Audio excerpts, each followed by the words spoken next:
All right. Welcome, everybody, to the first official episode of the State of Melt Entertainment for the year 2023. I am your host, Sigma Jones. The usual compadres are here as well. First and foremost, just want to give a shout out to our subscribers. Thanks for listening in. Thanks for tuning in.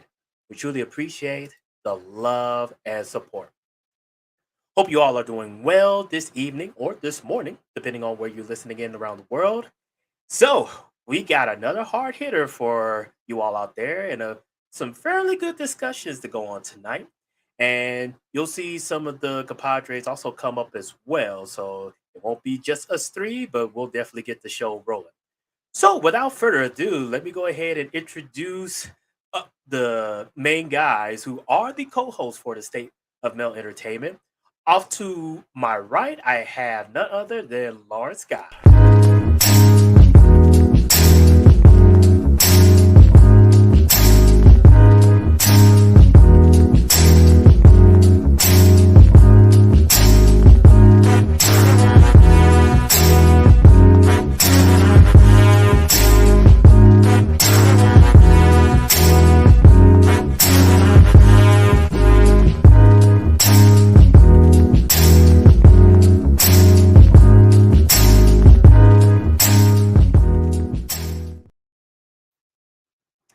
Good, sir. How's it going?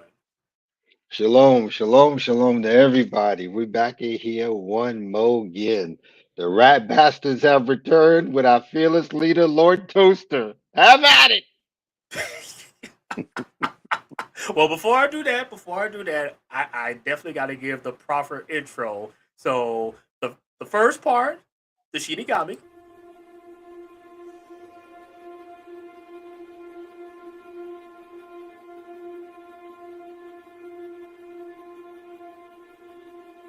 I'm so disappointed, Ichigo.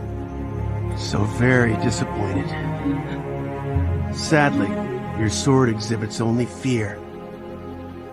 When you counter, it's because you fear being killed. When you attack, you fear killing. And when you try to protect someone, you fear you could let them die. The only thing that your sword speaks of is senseless fright. And that's not good. What you do not need in battle is fear. Nothing will come of it. You counter, you don't let them cut you. If you protect someone, you don't let them die. When you attack, you kill.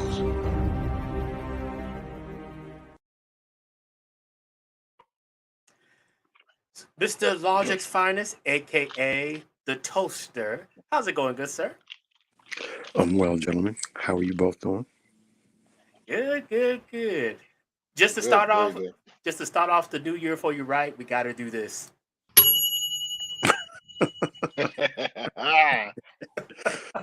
Always remember, please stop calling me sir. I identify as a toaster oven. My pronouns are quick and useful. Do not misgender me or the birthing person who carried me. That's why I said Lord. I obey. Well, speaking of Lord, we have just been graced by the Dark Lord himself. All creatures need to obey. No one can survive without trusting someone they feel is better, more worthy than themselves. To avoid that responsibility, those who are worthy look even higher, searching for more superior beings. And those superiors do the same, looking for even stronger individuals they can believe in. That is how all kings are created. It is also how gods are born.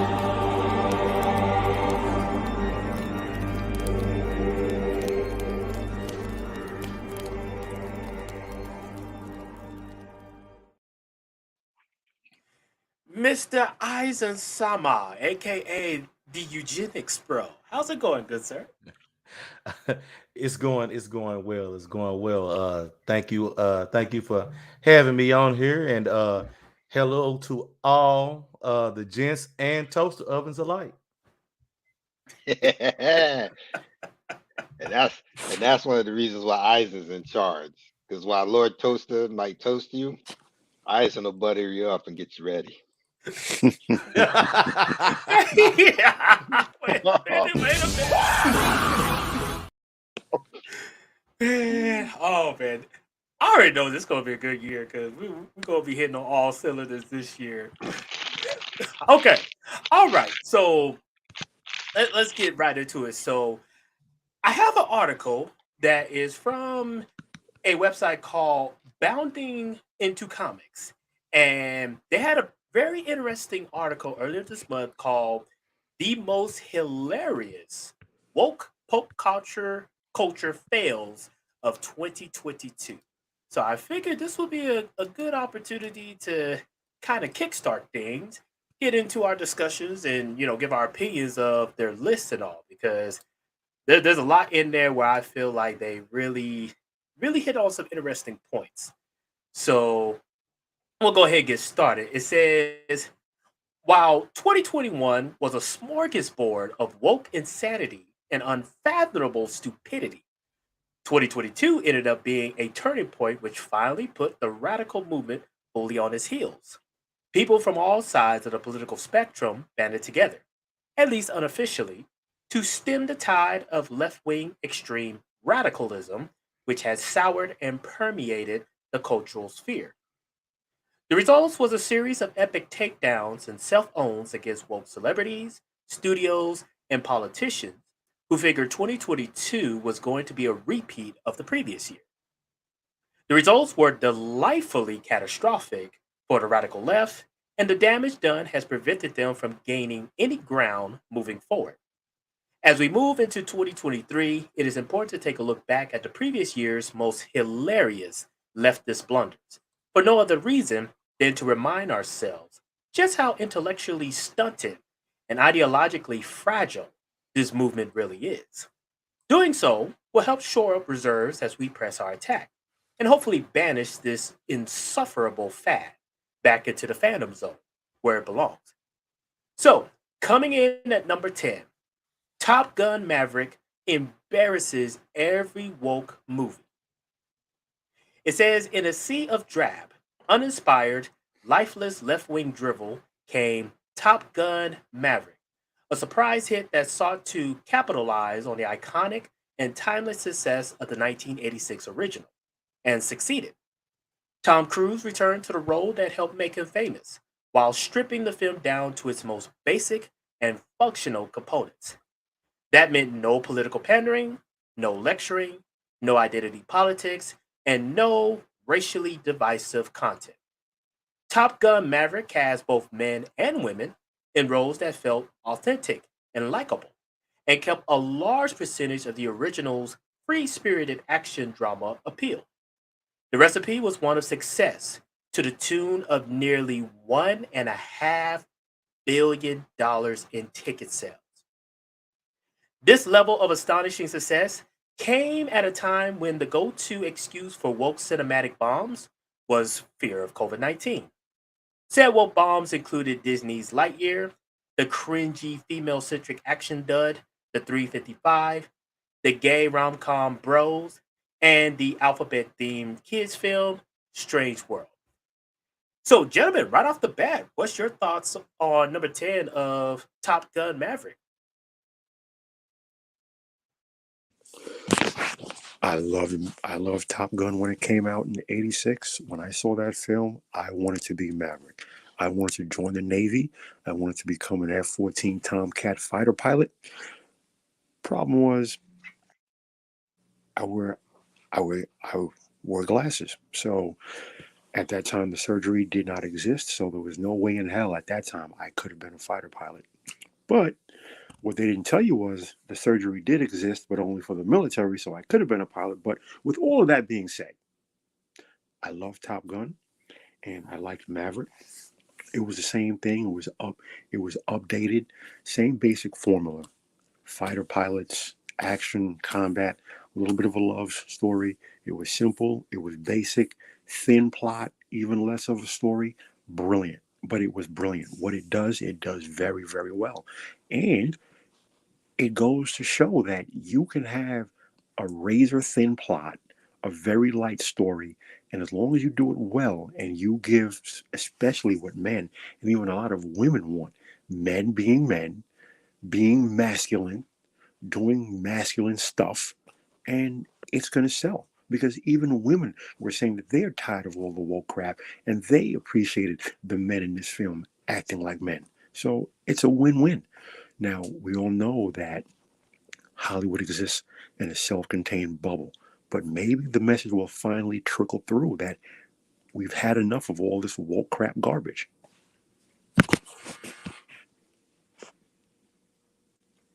Indeed. And Isaac, I saw you already put in the chat how, in your opinion, it was the best movie of 2022. Oh, yes, without a doubt. Um, I loved it when I saw it. It to me, it set the bar for what you can do with a movie whenever you own the rights to it yourself. Um, it just went to show how when Tom Cruise bought this franchise and how he could envision and create what he wanted, not what mainstream Hollywood wanted him to create, but what he wanted to create. And I think this is a trend you're going to see with all of his films that he's doing here lately that he owns. And it was just a great it was just a great movie all around. It was fun. It took you back to the first Top Gun, with that same feeling, and it was a guy's movie. Also, not only did it have the romance stuff in there, but it was a parenting and mentorship movie as well, to see the growth between two men in the movie as well. It was just all around great and fun. By far the best movie in 2022 to me. By far.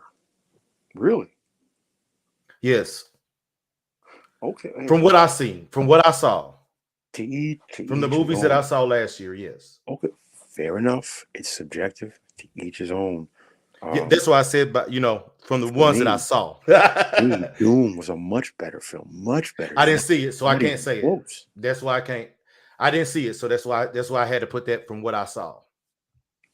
Fair enough. All right, all right. Lawrence, any input as well? Just just a couple of quick things.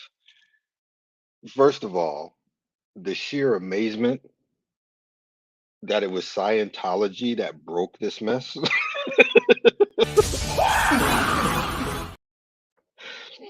The sheer fact somebody from Scientology actually broke this rhythm. And I'm just gonna end that portion of what I'm saying with two words: Battlefield Earth.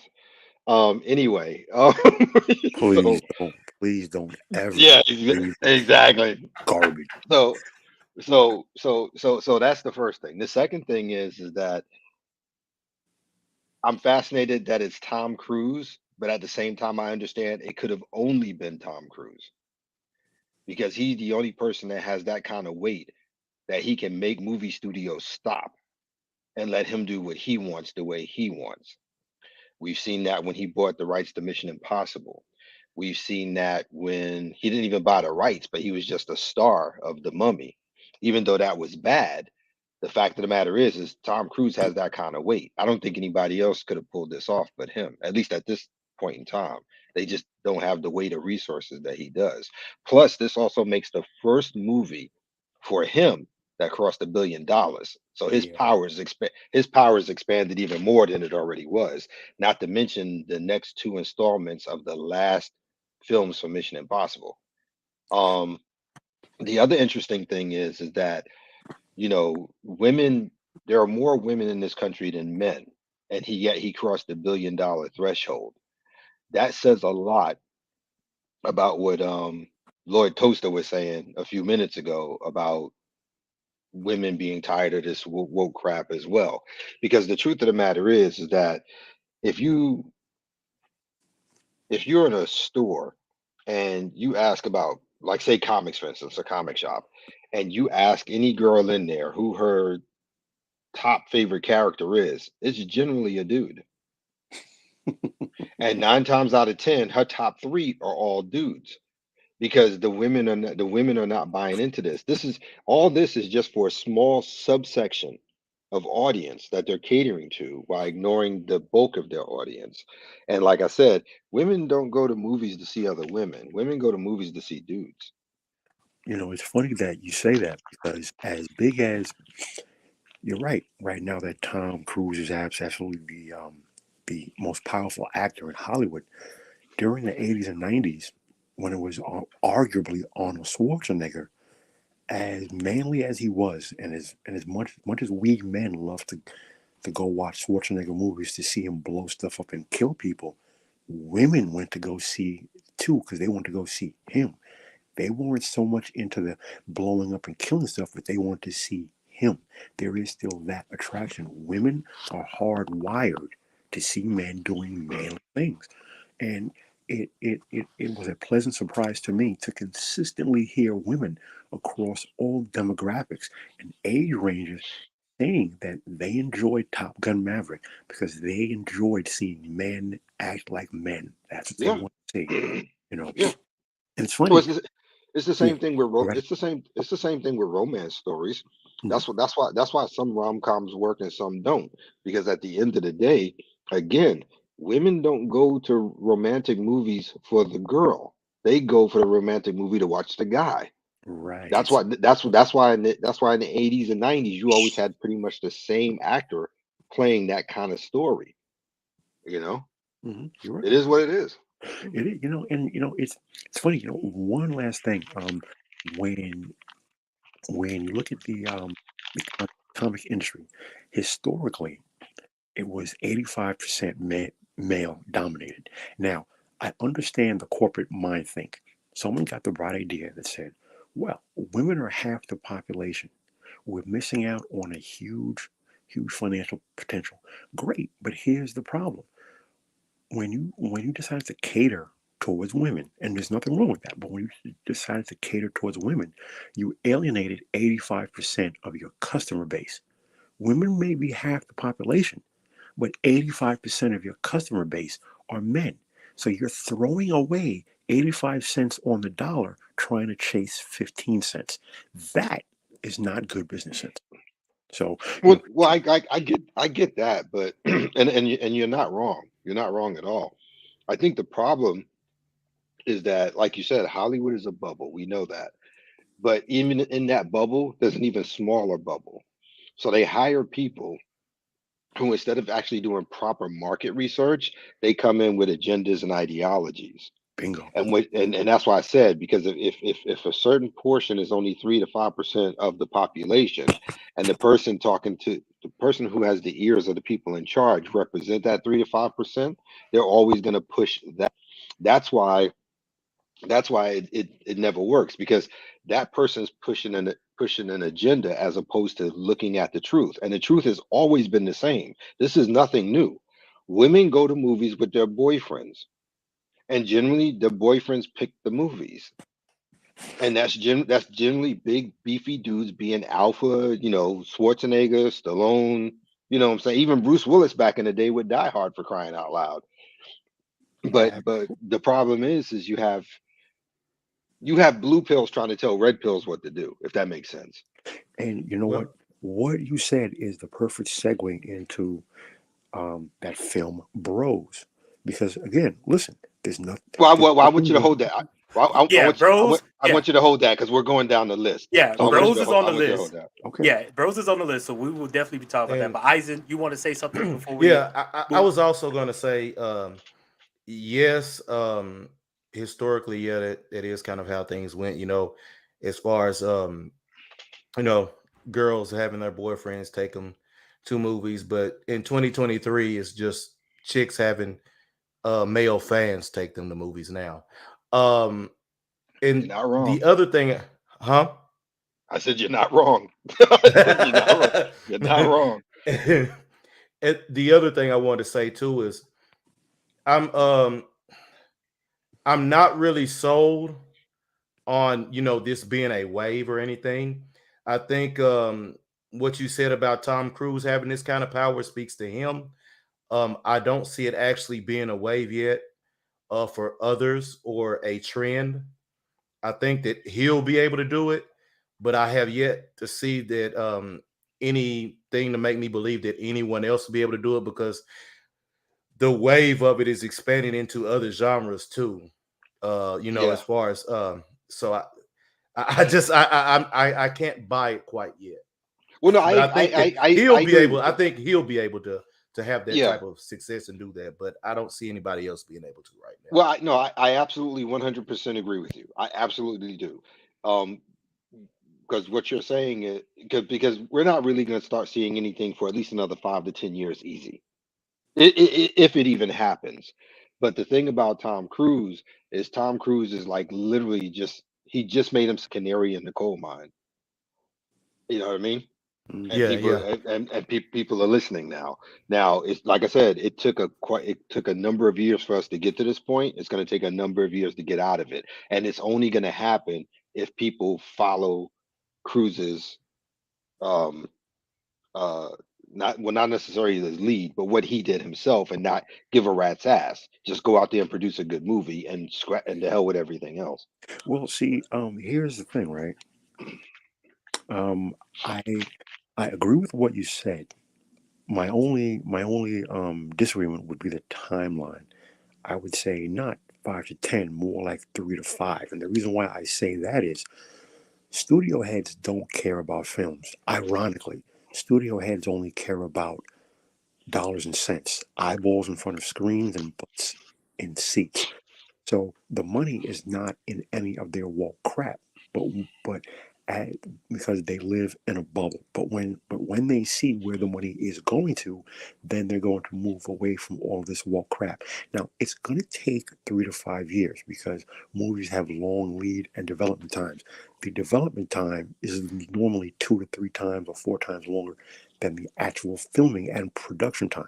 Fair enough. That's why it's going to take 3 to 5 years. But at the end of the day, the bottom line is the bottom line. And I didn't make the term, but it fits. Get woke, go broke. And these studios cannot keep hemorrhaging money. And So that's yeah, and I don't want to keep going on because I know Sigma Oh, wants to my bad. move. Yeah. I'll just say this real quick and then Eisen, because I know Sigma wants to move. I don't disagree with you. All I'm saying is that you cannot ignore the power of stupidity. That's all. That's all. Yes. That's all Yeah, because I say that not to challenge what you're saying, because you're right, but I still think you're going to be wrong on the 3 to 5. It's going to take 5 to 10 because we literally sat here and watched them for over a decade hemorrhage money for the sake of ideology. You just you you can't second guess stupid. I mean, it's just that's just where I stand on I it. I think it's going to be 5-10. well, you know and what? Fair oh, enough. my bad. We'll see. We'll see. Yeah. And I was gonna say I think that I think the only thing that we're you know in a disagreement about is the timeline, all three of us. Yeah. Um Hmm. because I know our logic is thinking 3 to 5 and you're thinking 5 to 10 and I'm thinking at least 10 to 20. And the only Okay. reason why I say it's gonna be longer, I think, is because I think Sigma would agree with me when I say that they're coming for Japanese anime now. So Oh yeah. Oh yeah. Yeah, that's I've right. That's already seen some right. articles about them yeah, complaining about Yeah. anime and manga not being to their type and everything. So yep. Yeah, I So forgot that's about why I that. think it's going to be longer personally, but hey, we'll see. Yeah, just I need forgot my about that. just Yeah. need my Japanese bros to just hold the line. Don't Yeah. need to But bend the knee. Just hold the line. Well, again, I give you this though. At least you got a slight advantage because I have seen a number of Japanese publishers and creators tell the woke crowd from over here to sit your ass down, mind your business. I have seen that. Mm-hmm. So again, I just fall back on at the end of the day, the bottom line is the bottom line, and I have had I've been in rooms and had front row seats, literally, to watching how these things go down. I just, I don't see 10 to 20. I don't. I can, I understand that from a cultural perspective, but at the end of the day, they are hemorrhaging money. They are bleeding out, literally bleeding out. No, I I just know. I can't know, see but they 10 to seem 20. I can't. no, The money, no, and the money is not there. well, it might not be there, but it wasn't there for, like I said, for like the last decade. But they kept But it throwing. really I mean, hasn't I been mean, look at the money they used on Wakanda Forever, dude. true. Come Yeah. on. Yeah. True. That's I mean, true. But seriously, I, they don't care. you know what? I'll say this. I say 3 to 5. You say 5 to 10. Eisen says 10. Someone from 10 to 20. We'll see. We'll see. No, no. At I the mean, end of the day, I'm we'll not trying see. to. I'm not trying to challenge you. I'm just saying it's just funny that I'll take anything else you say except the part about hemorrhaging money. I'll even concede to you the 3 to 5 years. I just Oh, absolutely 100% disagree with them worrying about money. And I get what you're saying because we come from that old school way. The bottom, being in the black is always more important than anything else. But we have literally watched them since what 2013, 2012, and every 2015, movie can. 2015. Okay, and consistently they keep putting more and more money, bigger and bigger budgets into more and more woke stuff that has failed every time, and they kept repeating it. So if you're saying that there's a 2 to 3 year window before it even goes into filming and pre and post production, Historically. then okay, so historically, if that's happened, then how do you explain from 2015 to like 2020 and they still making the same stuff? That's more than However, 3 years. however, over the last over the last 12 to 18, Uh-huh. largely over the last 8 to 10 months, they've been hemorrhaging, which they were not prior. Everything has changed, and it's changed I, rapidly, and I, that's Okay. oh, my that bad. that is the huge caveat there. Whereas now Mm. you're seeing, especially within the last six, you're seeing companies do a complete 180-degree turnabout because they are bleeding out, whereas before they were not. I Uh, think I'm sorry. No, you go first, Dyson. I'm sorry. You go I was ahead. just gonna say, I'm not even gonna argue about the bleeding part. I just think that they are willing to take it as far as to keep bleeding if they can get the roundhouse and get Japanese manga and anime to bend the knee. The I the, think they're the willing to money, I take would it but I the would that I would money far. agree with isn't that. there though. But the Yeah. money is Huh? not there. The money isn't there. I The get what you're money is saying. no longer there. 2022 changed everything. The money, It did. especially within the last 6 months, the Yeah. money is not there. It's time to pay the piper. Lawrence, you know what I'm about to say. They're Yeah, I facing do. margin calls now. Yep. It's Yep. 3:30. I hear The you. market closes in 30 minutes. Margin call, gentlemen. Yep. The No, money is you're right. no longer You're right. there. That's And it has yeah, that's happened. exactly. It has happened overnight. That's the I difference. mean, Mm, mm. you know it's bad. Yeah. And you're right. You're right. I mean, you can't even you can't the margins have been called so badly, you can't even you know what? I'm saving that till later. I'm sorry, Sigma. You need to move on. I'm sorry. It's all good. It's all good. I'm just trying to move things along so we could get to the other discussions. But so coming in at number 9 is the Hollow series Tanks on Arrival. I wish JJ was here because me and him kind of talk about the gaming side of things on the back end, so he would know more about this. But it says it was only a matter of time before someone attempted a full-fledged serialized live-action treatment of Halo that went beyond Forward Unto Dawn and Nightfall, and Paramount thought it was up to the task. Its attempt to woo longtime gaming fans of the franchise was met with rejection, all thanks to woke identity politics, atrocious writing, and the left's standard practice of deconstructing popular male heroes. Halo wasn't Halo at all, and the most galling aspect is how it wore the skin of the popular gaming franchise while simultaneously trying to sideload in a bunch of left wing tripe. That, combined with a budget that couldn't match the show's vision, led to a series forced to fall back on unnecessary talking and run around exposition. And of course, the portrayal of Master Chief by actor Pablo Schreiber was insulting to longtime fans who knew the character's stoic history inside and out. The Chief spent most of his on-screen time out of the suit, which is atypical. Then came The Fields, complete with romantic subplot involving the Chief betting a lifelong covenant allied human woman in record time.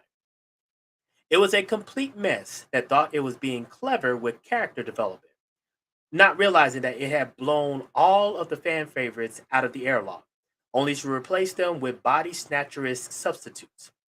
Halo, excuse me, is not a woke property by any stretch of the imagination.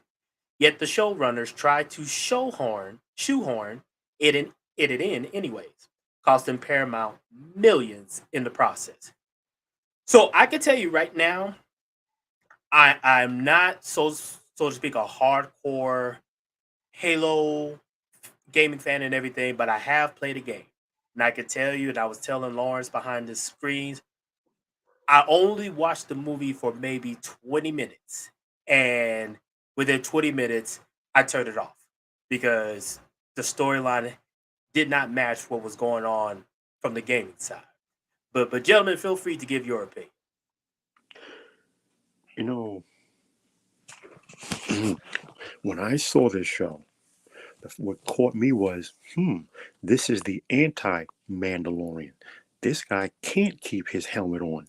The Master Chief, the Mandalorian, Judge Dredd, Samus Aran. There are certain characters. Part of their thing is they literally never take off the helmet ever. So once I saw that, this is going sideways. The second thing, Halo, as I understand it, and I've never played it, I've seen enough screenshots and I've read enough about it. It's a first-person shooter. In this entire series, you got maybe 20 minutes of actual combat for a first. When you take an established character and you totally destroy it and you break it down, you're alienating your core fan base, your core audience. Then when you pack in all of the woke tropes and the emotions, and we could discuss our feelings and get in touch with our feminine side. You know what? Imagine the Terminator doing any of that garbage. You know, I passed the mic, gents. I've said all I have to say about this abomination that was Halo.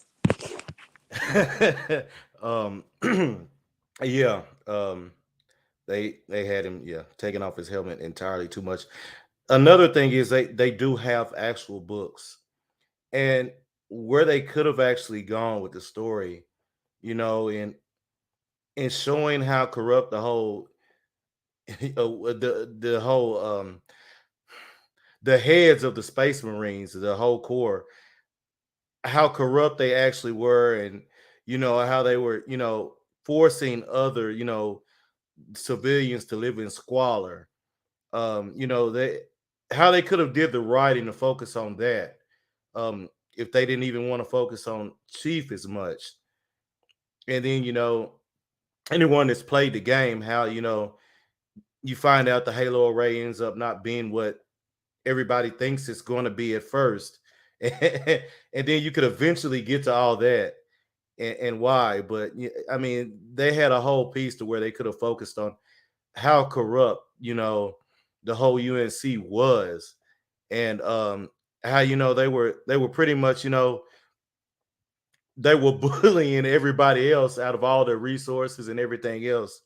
They could have had some better writing and better direction. But hey, like I said, this this is the way things are going right now. I don't know when it's gonna change.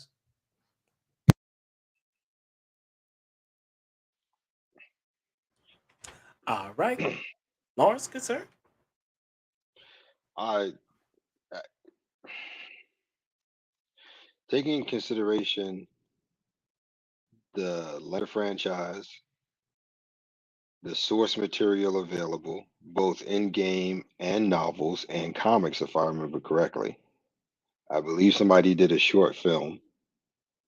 You ask me, I think all the people who wrote this are the same people from The Witcher.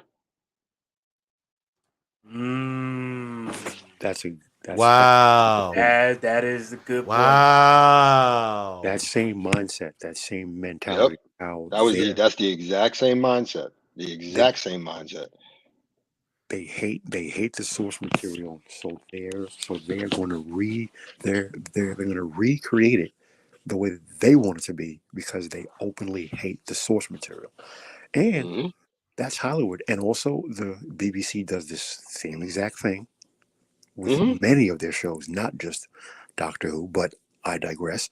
You bring in writers and they openly hate the source material. They break it down, destroy it, and recreate it and write what If they they know want. it. It's well, they Yeah, sometimes you find they some don't do even know know it. the source material. They have a vague familiarity. So you're right. You're not wrong. You are somewhat right. They are somewhat familiar with the source material. They know just enough to know that they don't like it, and they research specific things to pick apart and destroy to remake what they want to see. So, like as Lawrence says, they're getting paid to create fan fiction. And like most fan fiction, it's bad fan. It's bad. I don't know. I've seen fan fiction better than this. Uh, from I, I, we're talking I, about I, actual fans, so yeah, you couldn't even call I what was, they're doing. Exceptions yeah. here, but those are exceptions that generally prove the rule. Axonar is the I best agree. Star Trek fan fiction I have ever seen, ever. But it's an exception that proves the rule. Most fan fiction is bad. Uh, yeah, I What could agree with I that. think, But I guess the I only thing I was going on was the whole fan point. But well, I agree with both of you because in all fairness, I would say it depends on the time frame we're talking. If you're talking about like the early 90s and stuff like that, there was some great fan fiction being done under the George Lucas thing with Star Wars. There was also some great fan fiction sites that did alternate versions of DC and Marvel comics, yada yada. I think what happened is when the 2000s kicked in, it went from being about good storytelling and writing to just shipping. A lot of cosplay. Yeah, cosplay and shipping. Because here's the thing. If you went back and you picked up any of the stuff I was talking about from the 80s and 90s with fan fiction, You're right. if you had a good editor and a co-writer, it could be fixed and it can make a great book, comic, animated series, yada yada. Since the 2000s, whatever period in the 2000s you want to pick, when it started, fan fiction started there, it's a hot mess. There's nothing you could pick out of there that you could even remotely work with. So that's just where I stand on it. But like I said, my thought process is that with everything that Halo had, and Halo's been around a long time, for them to do what they did, they come across just like the people from The Witcher to me. yeah, That's all. Because I'm not I don't do Halo, but I do know about it because it's been that long, and I know it's been around that long, and I know people who play it, yada yada. And I watched one of the low budget films they made. Little slow, but it was enjoyable to me. But but like I said, you can't do that now. It's like I said, like the guy from the X-Men '97 said about if you don't have any respect for the material, yeah, don't come here. Because in his own words, and he was from the Witcher show as well, if I remember correctly. He He was. said, he was one of the yeah, early ones that got asked. yeah, He was one of the early ones that got asked. He was yeah. one. He said No, he he didn't get said it. asked. He left. He was not He Oh, asked. he left. left. Yeah, Okay, he left. Yeah, and by okay, his own my words, bad. by his own yeah, no, it's okay. By his words, he admitted that they're purposely hiring people who don't like the stuff. Exactly. And And it's and that.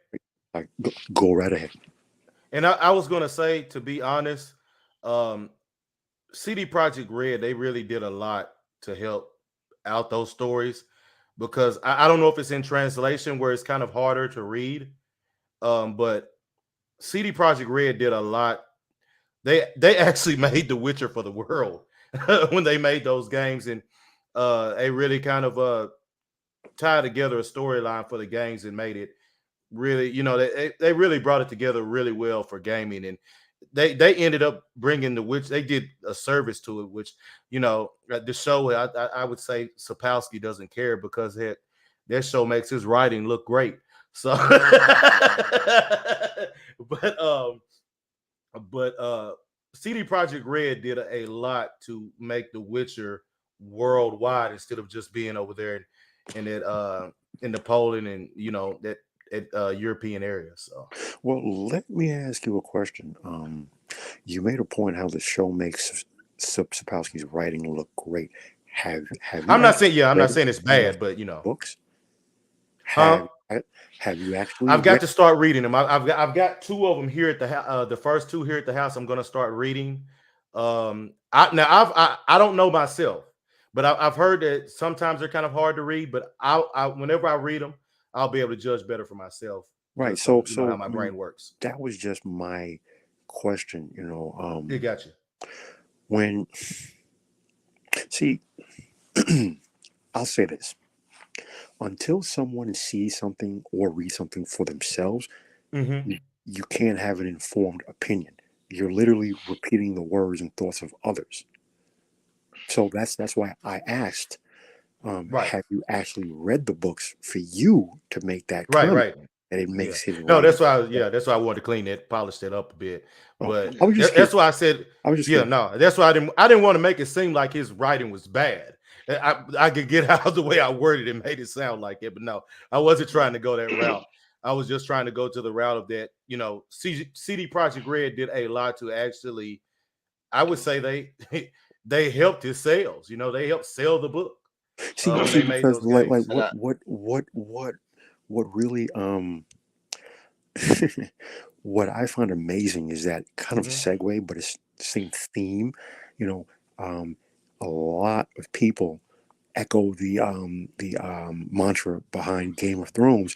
They're waiting for George R. R. Martin to finish the book. Can he finish the damn book? You see what happened with season 8. Great.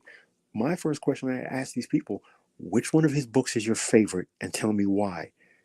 And literally 9 out of 10, well, I haven't actually read the books. Oh, so you're repeating the words of others. You Right, don't right, actually right. have an informed opinion. yeah, but That's we Right. yeah, that's but why I was. we know that happens all the time now. Yeah, agree. Unfortunately, that's what they consider to be the fan base now. Nobody that actually read or dealt with the material, just people who like to bounce words back in a bubble. But if you guys don't mind, I'm ready for Sigma to move because Yeah, I want to get this one over with so I can get the taste out of my mouth. yeah. Well, hey, as bad as No, no, no, hey, no, as no, no, bad no, as not Halo, the one that's coming up. I'm yeah, I talking was about the gonna one that's say, as coming. bad as Halo, everybody said Halo was. This one is even worse. But Yeah, Yeah, yeah. yeah. That's the one I'm talking about. I'm ready to get it over because I keep looking at it and I'm like I keep getting shivers and I'm like we just got to get this done. Let's just get it over. Just rip the damn band-aid off and let's go. All right, all right. The doctor will perform the procedure. Okay. Coming in at number 8, Moses Ingram derails Star Wars Obi-Wan. Excuse me. The announcement of a live-action Obi-Wan TV series starring Ewan McGregor and Hayden Christensen perked the eyebrows of quite a few Star Wars fans. But it quickly became clear that the showrunners had other plans. Wedged inside an obtuse, contradictory story full of plot holes was Reva Savander, played by black actress Moses Ingram. Interesting, a male name, but never mind. We stress her skin color only because Disney did it first, for no apparent reason. Ingram quickly became the focal point of the story, leaving the titular character in the background for a large chunk of the running time.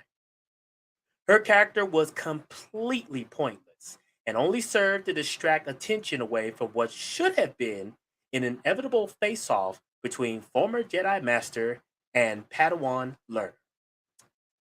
Of course, that confrontation did take place, but only after a series of illogical episodes managed to drag out a paper thin story in the hopes that audiences would stay on board for the ride. Obi-Wan was a terrible show for many reasons, but his failure was far more damaging to Moses Ingram and her character, who was prioritized from day one to be a walking woke billboard. Reva was so bad that even greedy toy and prop companies began canceling her merchandise due to her unpopularity. Toy maker Hasbro was forced to cancel a crowdfunding campaign for Reva's double bladed Inquisitor lightsaber after it failed to meet its minimum backing goal.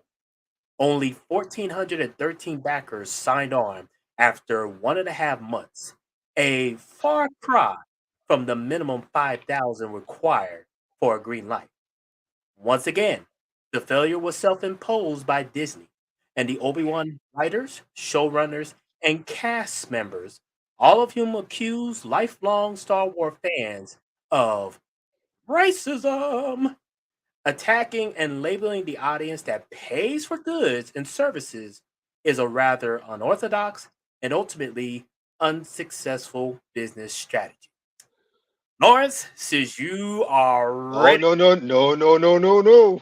I'm Star Trek. Logic is Doctor Who. This is Eisen right here. Go ahead, bro. all All right, right. All right. Isaac, go ahead, kick us off. All right. So I'm going to start off. Now, I find it hilarious how, with the blame, it all went on her. Um, not like that was the only thing that made this crap bad. The whole idea from the jump of doing an Obi-Wan series after everything is done, when he's supposed to go in hiding, not supposed to be using the Force, was completely asinine in any way. There was no point to be doing this whatsoever. And then to go on and eventually have him and Vader face off when they're not supposed to face off again until A New Hope, anyways, and then have him beat Vader after he has supposedly not been practicing in Jedi arts anymore. It's just, I mean, this whole crap, this whole shit show was crap for more than just her being in this crap of a doggone short film or whatever you want to call it. So it was bad all around, not just because of her, but for every facet of it. It was just pointless and a waste of time, which I knew that it was from the beginning. You all may have it. So in other words, this is another prime example of the writers not reading the source material and just basically saying we're going to bypass as far as what's actually going on in the storyline. We're going to make up our own story, call it Star Wars, and y'all gonna like it because we said so.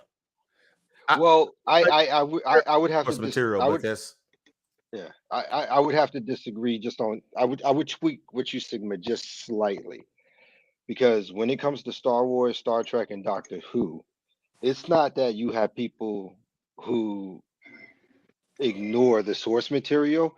What in these three particular franchises, what you have is people who say "fuck you" and your source Mm. material. Because agreed. we get not I just I know I'm being picky. I know, and I don't mean to. It's just that these three franchises, man, are the bedrock for sci-fi since the '70s in every capacity. I don't care what show you pick. It's based in those three particular franchises. So Well, it's not about Doctor the. Who It's not about since yeah. 1963. Well, yeah, with Doctor Who, yeah, since 1963. And truth be told, Star Trek was what, 66, 65? 66 to 69.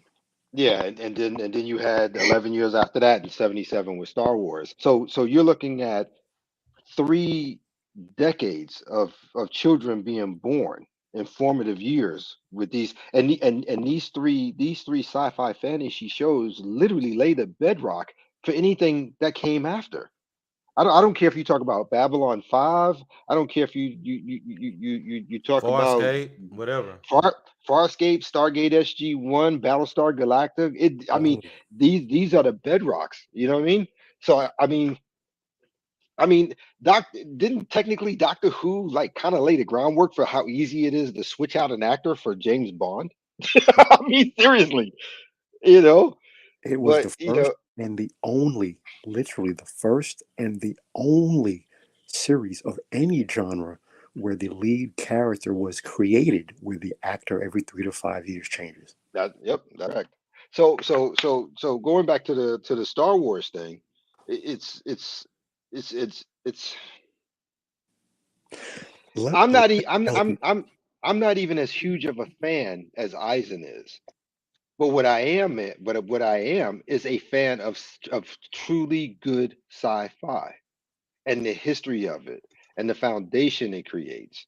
So it's like that's why I said what I did in the very beginning when you asked me first, and I said Eisen go first because I'm the Star Trek dude. Eisen's the Star Wars dude. Logic's Finest is the Doctor Who. Now, don't get me wrong; all three of us have other stuff we watch too, as well as overlapping on those three things. But the bottom line is that those three franchises are literally the foundation and building blocks of everything that's been sci-fi since. I mean, it cannot be denied. Mm. So when someone attacks Doctor Who or someone attacks Star Wars, I take it as if you're attacking Star Trek. Does that make sense? if I may add to my learned colleague, um, it says right here, once again, the failure was self-imposed by Disney and the Obi-Wan writers, showrunners, and cast members, all of whom accused lifelong Star Wars fans of racism. When Star Wars came out in 1977, I was in the lines to watch Star Wars in 1977, and I can tell you this as a person who lived through it, who grew up with it. Empire Strikes Back in 1980, Return of the Jedi in 1983. Lando Calrissian was one of the most popular characters. The most popular characters were Luke Skywalker, Darth Vader, Princess Leia, Jabba the Hutt, Boba Fett, and Lando Calrissian and Chewbacca and And R2D2. Chewbacca. Okay, Yep. last time I Yep. checked, Billy D. Williams, the smoothest man ever, played Lando Calrissian. Last time I checked, he's black. So this racism crap is pure Mhm. garbage. Darth Vader, who's voiced by James Earl Jones, he's black. But see, this is what the woke mob does. Anytime they destroy your fan favorites, every time they destroy your characters, they destroy your IPs, they destroy what you love, and then you don't like it, they attack you and call you racist. Which Okay?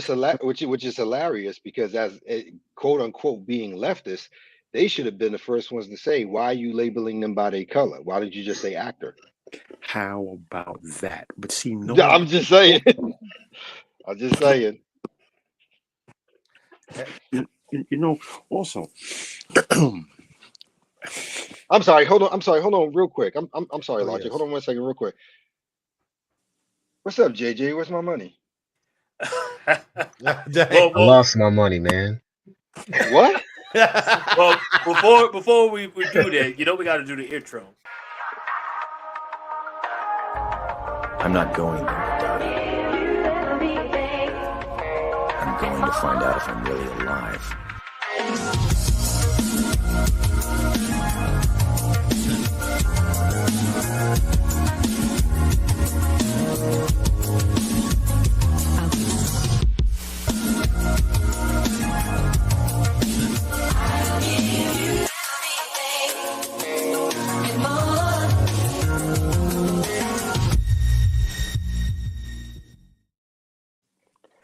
All right, JJ. Now explain your financial situation.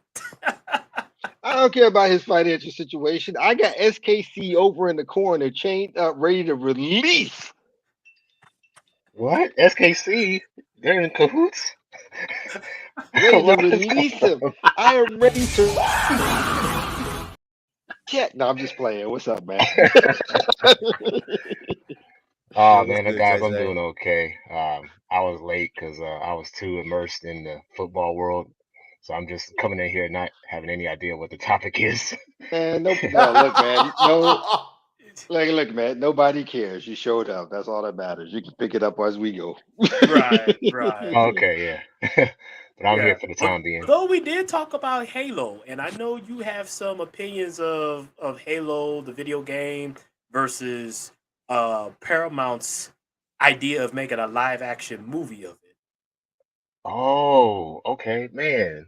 I didn't know about that, but there was another article I saw regarding Phil Spencer talking about Halo. They said if they potentially lose the Halo series, they're basically losing a part of Xbox. So I was like, what? Hmm. That's big. I don't know about anybody else listening, but that's huge if you're saying something like that. But the movie, I have to get back and look into that. When is it coming out? Anybody? No, Oh, it's out right I think now. they had like 8 episodes. It was a short mini series, Right. Oh, kind of okay. like Reacher. It was 8 episodes. Yeah.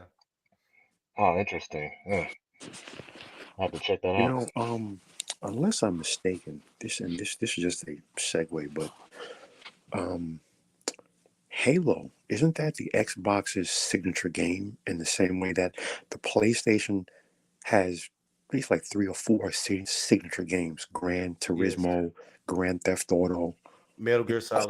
Call and Call of Duty, but mostly Grand Theft Auto, and really Gran Turismo, because Gran Turismo is platform specific, whereas Halo, I believe, is also platform specific. The others are multi-platform. Right, Yeah, right. you're Yeah. Halo, you're Halo spot on. specific Yes. for Xbox, and I would add God Yes. of War too for Sony, because PlayStation as yeah. well as Metal Gear Solid. They don't come on in. Sony has the rights to those as well. But yeah. Mm-hmm. Yep. Oh, okay. You know, listen. Well, hopefully, Personally, I've said all that I have to say about this abomination that was Kenobi. You know, I don't remember what episode it was. Episode 3, maybe, where um Obi-Wan has this little girl, and he puts Yes. his coat around her and walks through all the guards, and no one sees it. I was literally offended. Like, you are literally offending my intelligence. But that was the final straw. The first straw was in episode 1, where 4 grown adults are chasing a 9-year-old child, and they can't catch her in the forest. Yeah. Yeah. I was done. You know. I, Oh, I, fin- w- I will say this as my final thought on the matter, and hopefully it'll make people think. My issue is this: before the show even launched, just the announcement of it, Ewan McGregor and a whole bunch of other people were already starting with the whole racist, sexist, yada yada yada. They didn't even pick the writers, the directors, nothing. Just the announcement, and they started doing that. And I find it fascinating that everyone knows that if you start off that way, nobody's coming to watch your show. Nobody. So my question is, did you add the black character in so you could say that's the reason why it failed? Yeah. Instead of that, Scapegoat. you got exactly, well, exactly. Okay, well, so it's not just me. Okay, Well, that's all I Hey, got. that's I have a it. That's question. all I Hey. got. That's I have all a I got. question. Please, quick question. Quick question. What you just said, Lawrence, we already know the ratings for Doctor Who have fallen off a cliff. They're in the dumpster. Oh yeah. They've picked an openly gay black actor as the lead role, and for the first time ever, the character of Doctor Who will be openly gay on screen. But don't forget the first this companion is transgender. Is So openly trans, and the character is trans on screen. So my question mm, to you, you bring up an interesting point. If the numbers continue to go even further into a black hole, and the BBC is forced to cancel Doctor Who, will they use that racism excuse yes, Oh as a yeah. reason Yeah. for Yeah. Yeah. canceling it? Yeah. Yeah. Yeah. Yeah. Yeah. Yeah. Yeah. because like I said, they know it.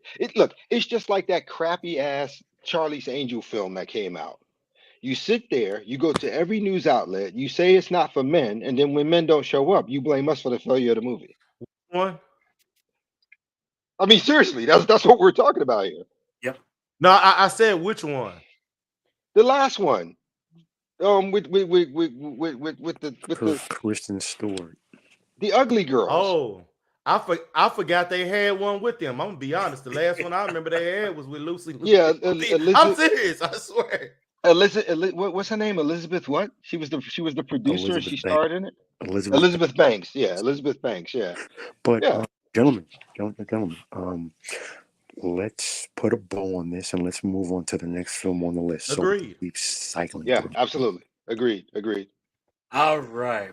Coming in at number 7, Bros Go. Haram. Yes. You said bros. I said haram. Oh, okay. I was like, what?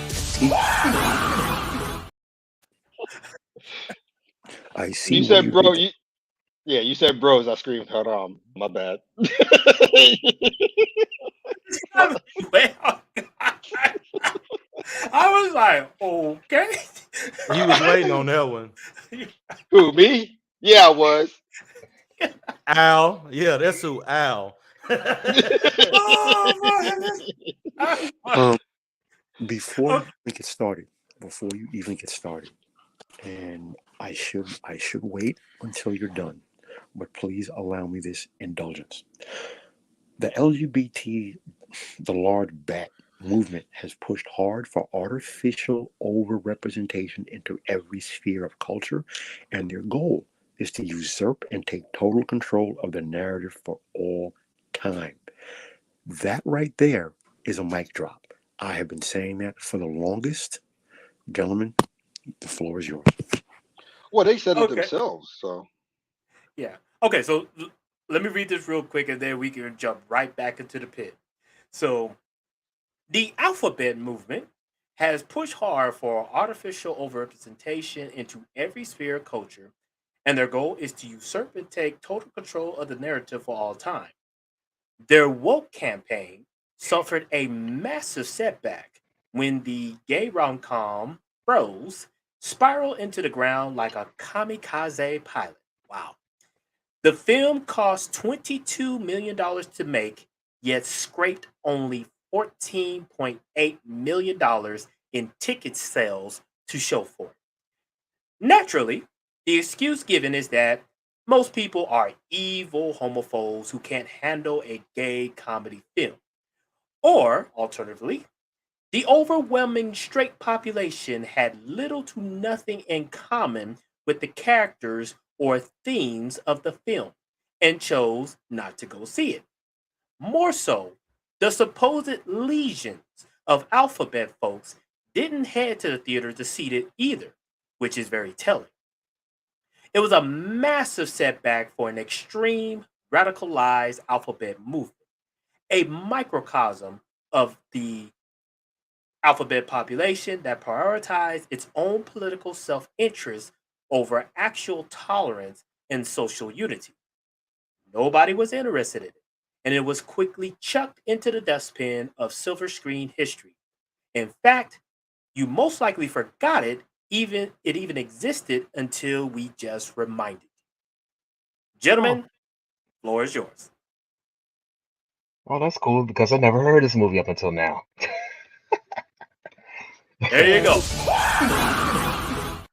Same here. Well, like another movie. oh We can man, go- it made the rounds, and the guy who produced it and the guys who starred in it was just, I mean, they were just spitting out vitriol about people being anti this, anti that, yada yada. And I'm like, and it's funny because we've reached that point in time where you can't say that to us anymore, and it bothers us. We don't care. The same way you didn't care, we don't care. You can label me anything you want to, but here's the bottom line: you didn't get your money back because you got to remember it made what 14.8 million, and the film cost 22. The film actually cost 66 because you always got to triple it based on marketing, campaigning, yada yada. So you were supposed to make back at least 66 million to break even. You made 14.8. So trust and believe. Your own people didn't go see it. The women who always claim that they're there for you didn't go see it, and those of us who don't even like it didn't go see it. So now what? So once again, this is where I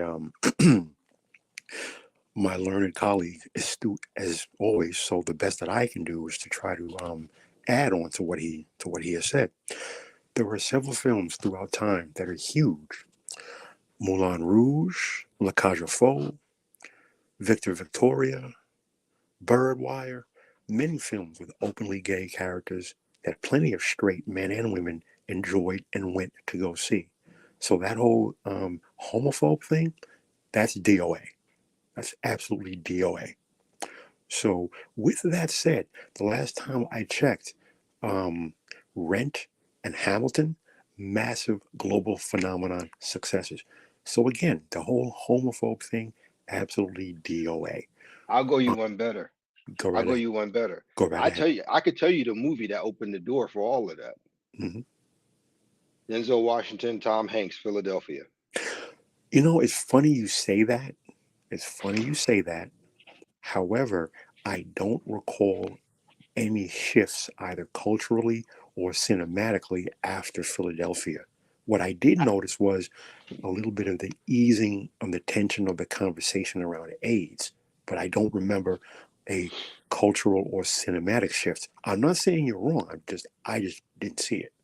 Well, it might have been regional because you got to. I was in New York, Philadelphia. I was in that area, You and say that's the area that was getting impacted the most with all that. So right. because you got to remember I was there when Stonewall and all that. So Mm. so yeah. So, but see, the thing here is this: what this was actually was, and it's hidden, and I'm surprised no one has called this out. A lot of this criticism and backlash is is criticism of the current hookup culture and the horror culture.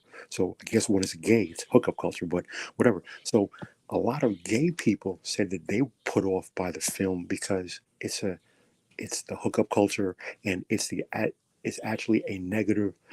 It it highlights something that a lot of gay people say that they are not actually fans of themselves. Negative Also, portrayal.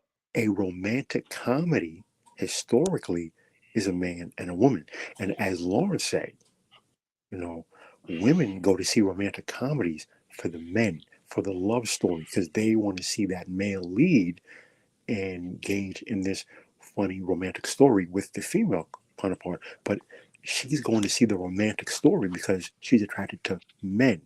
So it's not a homophobic thing. It's again, who is your target audience?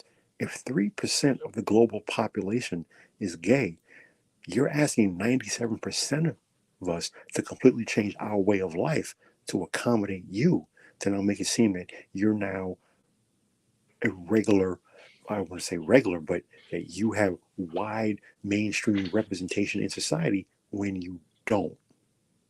So Well, take Um, take it as you will, I guess. yeah. I'm sorry. You go first, guys. hey, You go first, guys. You can't say that after talking about that comment. Take it in.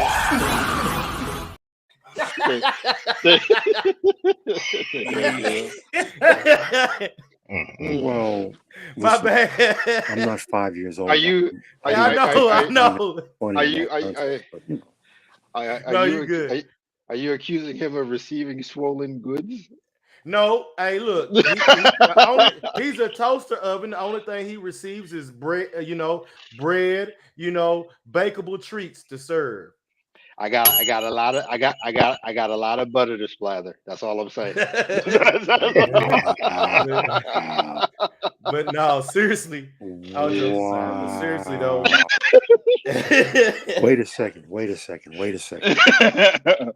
Wait a second. New York City, Manhattan, downtown or midtown.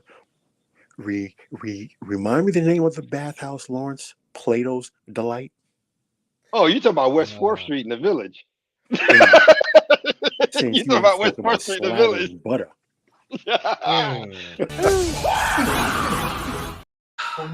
All that. Moving on. I was around all that stuff. I was around all Oh that man. stuff.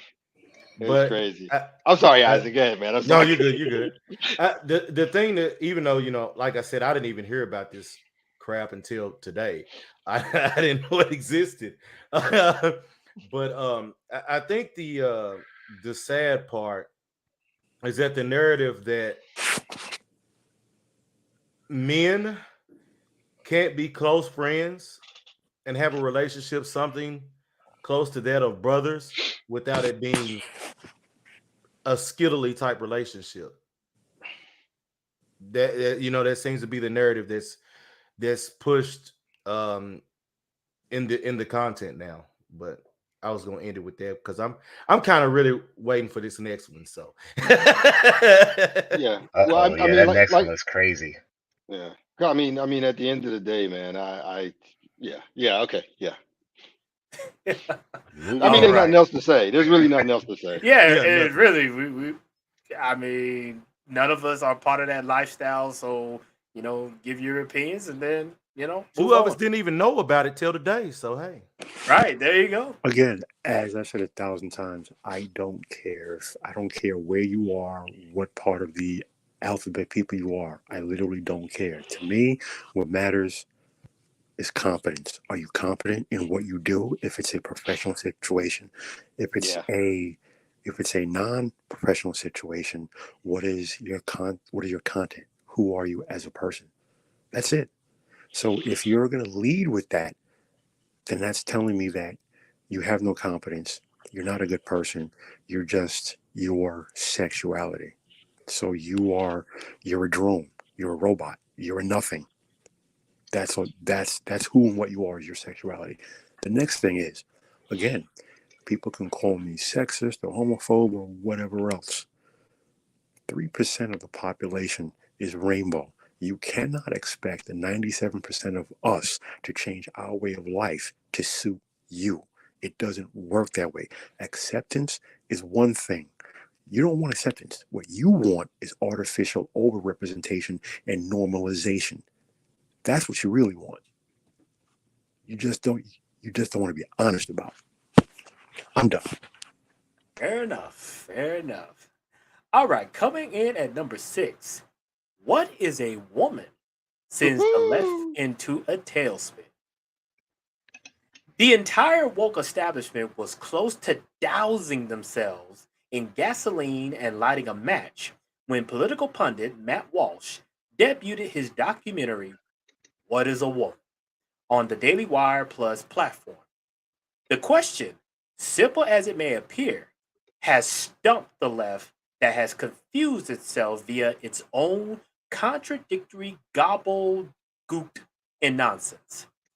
We praise the documentary for its no nonsense approach to the topic of radical gender theory, spearheaded by serial child abusers Alfred Kinsey and John Money. In the documentary, Wall speaks to all manner of nose ringed, artificially tinted hair, radical alphabet activists in academia and the medical field, showcasing the simultaneous horrors and stupidity of this ideology.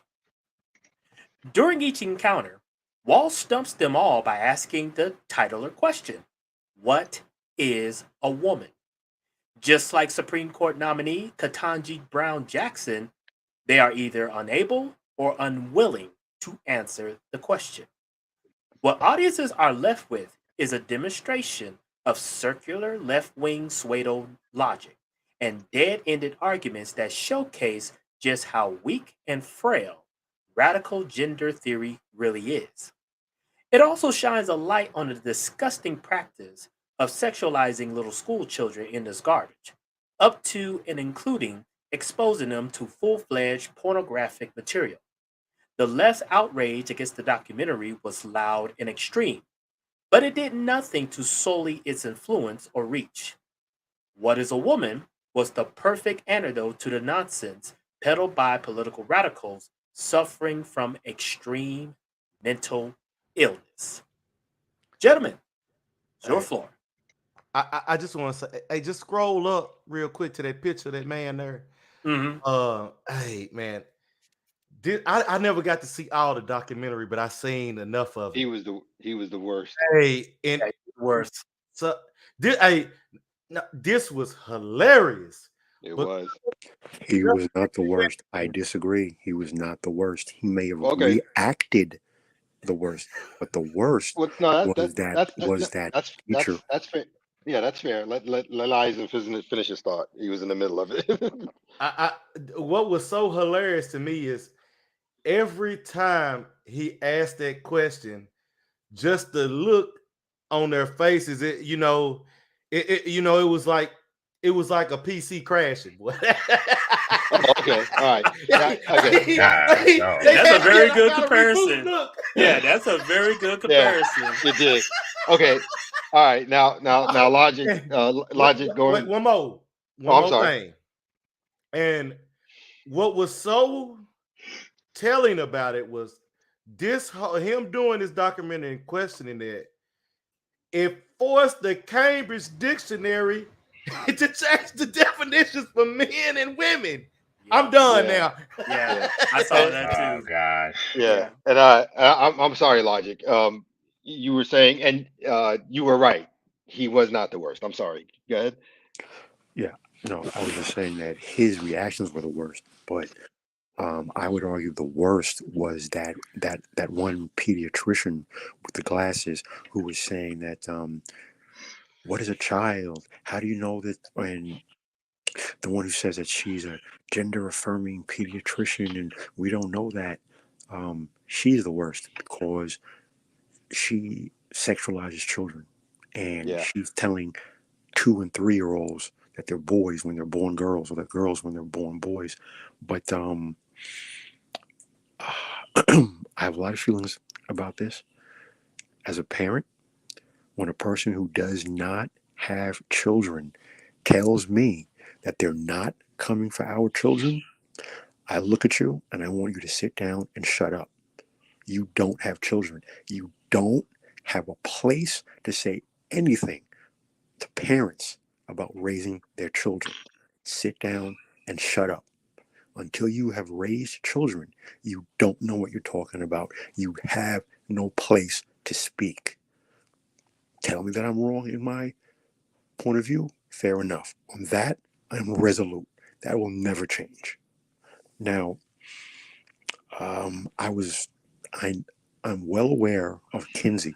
Apparently, I wasn't as aware as I thought because I was unaware of his work with gender and with little children.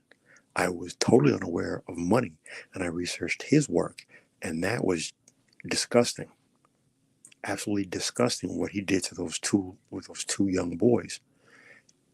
And I think that I was surprised at what was missed was Sigmund Freud, because Sigmund Freud and the views that he espoused on gender and sexuality and how, I'll say all of this to me, there's a lot of unnaturalness going on here and confusion, and you're taking children and teens who are confused and you're giving them these false ideals, giving them this false sense of community and of belonging, and it's just wrong. It's wrong. I take a hard no against sexualizing children.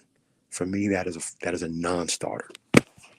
Well, agreed. I mean, we've talked about it before. We're both fathers, so yeah. And it's interesting because I've got 4 daughters. All of them are grown. One is gay. Another one is bisexual. And they look at this stuff in disbelief. And I will also say that I know a lot of gay men and gay women. I have throughout my entire life since I was a kid. And they look at this stuff and they go, this is madness. I mean, even they think it's madness. I mean, they disagree with because it's like, this is not the point of what we fought for. All we fought for was the opportunity to live freely in the same spaces as anybody else without any judgment. But they're changing this into something totally different, which is true. And like I said, I don't know what's more fascinating to watch. Documentaries like this and the people in it, and just so you can see just how mentally ill they are, because we have to be honest, People who talk and think like this are mentally ill. I'm sorry, they just are. As opposed to, like I said, what's more interesting to watch, this or watching gay people that I've known my entire life get pissed when they see people like this? Mhm. Because there's a lot of gay people who they are pissed about this. They are not down with this at all, in any capacity. You know, there are people. Okay, there are Gen Zs who like to say that, well, you know, you guys had gay people and, you know, this singer ran around and this actor ran around. Yes, true, 100%. But see, here's the thing. Gay people have always been here. And even those who are openly and outwardly gay, they were not coming for our children.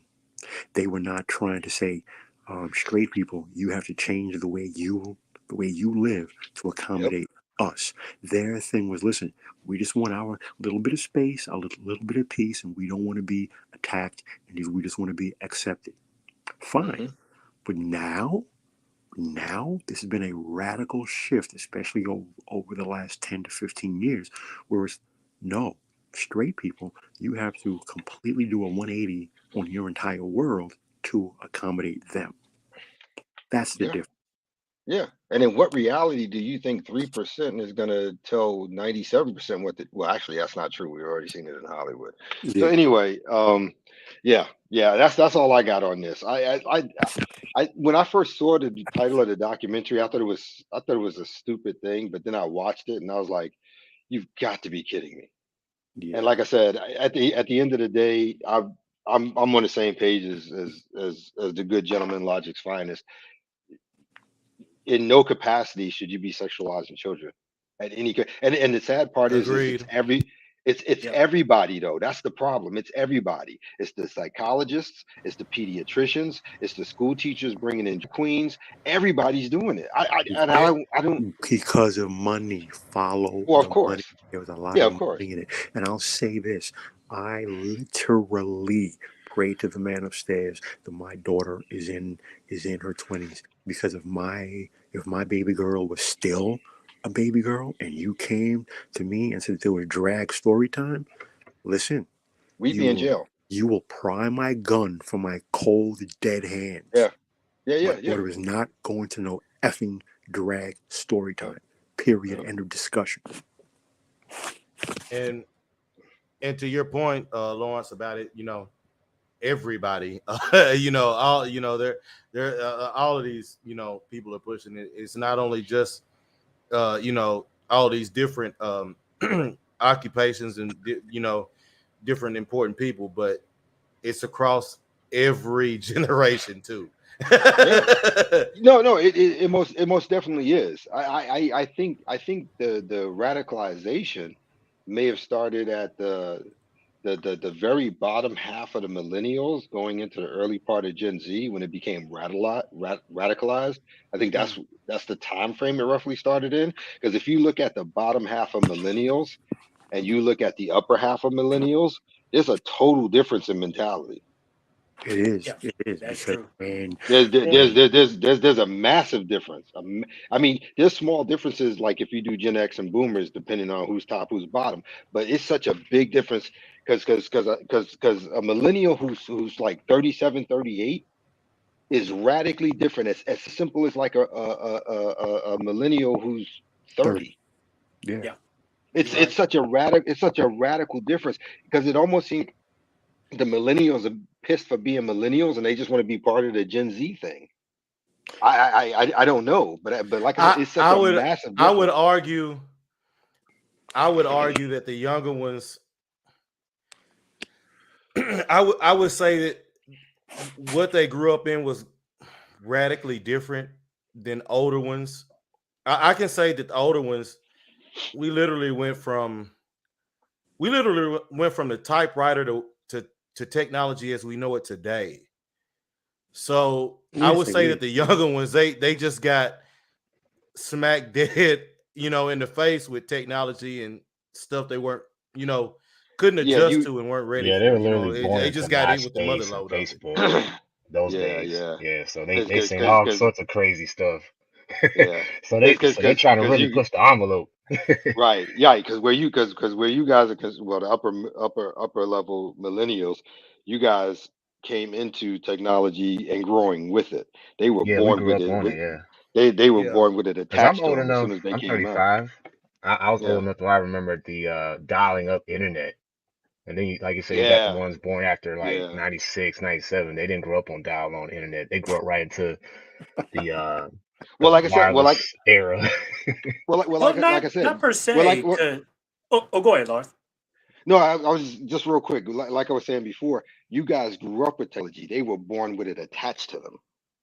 Right. Yeah. Yeah, big You Oh Because know. yeah, They I were they born with came later in head first. technology Yep. at that. Yeah.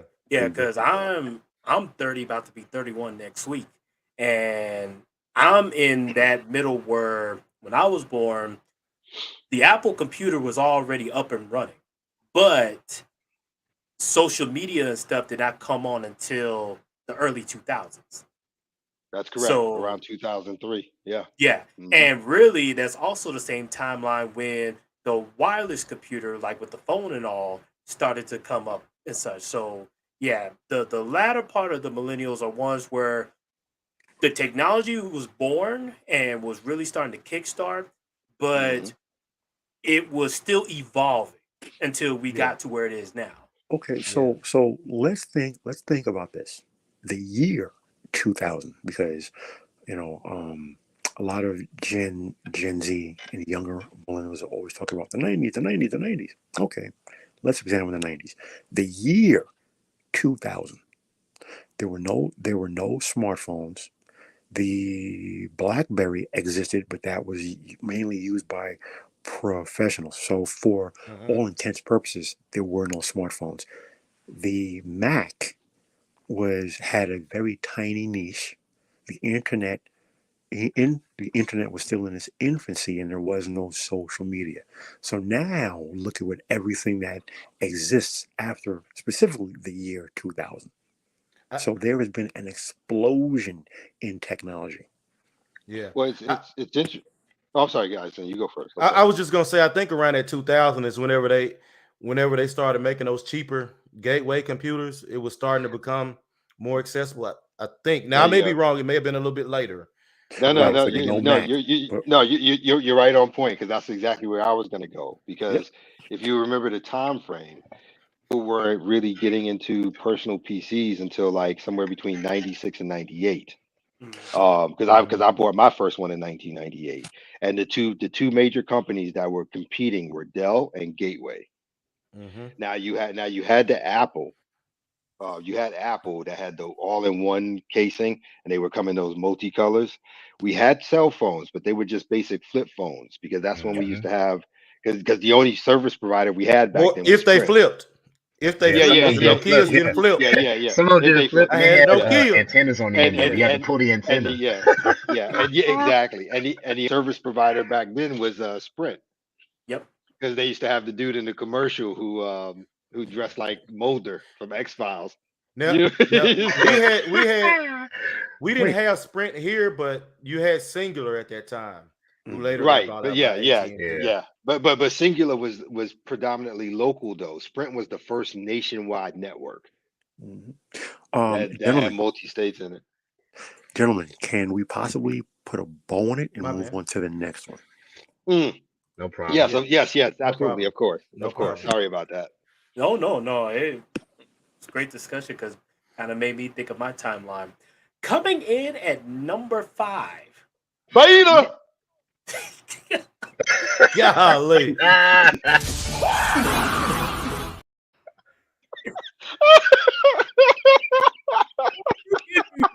Shout out. You didn't even say his name yet. Sorry, I'm sorry. I've been getting me with these shout outs. I'm like, wait. I'm All sorry. right. Oh, no, no. It's fine. It's just, I got to prepare myself now. All right. Coming in at number 5. Meghan and Harry alienate everyone. Meghan Markle started out in a winning position when she married Prince Harry of the British royal family. but she quickly destroyed her credibility and likability with a series of slanted, manipulative, and narcissistic power plays that triggered the couple's exit from Buckingham Palace. The public began to see Merkel's true colors when she openly accused the royal family of being racist towards her, which raised more than a few eyebrows. Next was the couple's appearance with Oprah Winfrey, where the two talked about their wish to live a quiet and normal life away from the limelight and the cameras. Naturally, that included as many celebrity appearances as possible, and a Netflix series that dove inside the couple's manufactured narrative, right down to stealing press shots from another event and passing them off as their own. Public outrage and resentment against Harry and Meghan grew by leaps and bounds, and the show quickly flopped.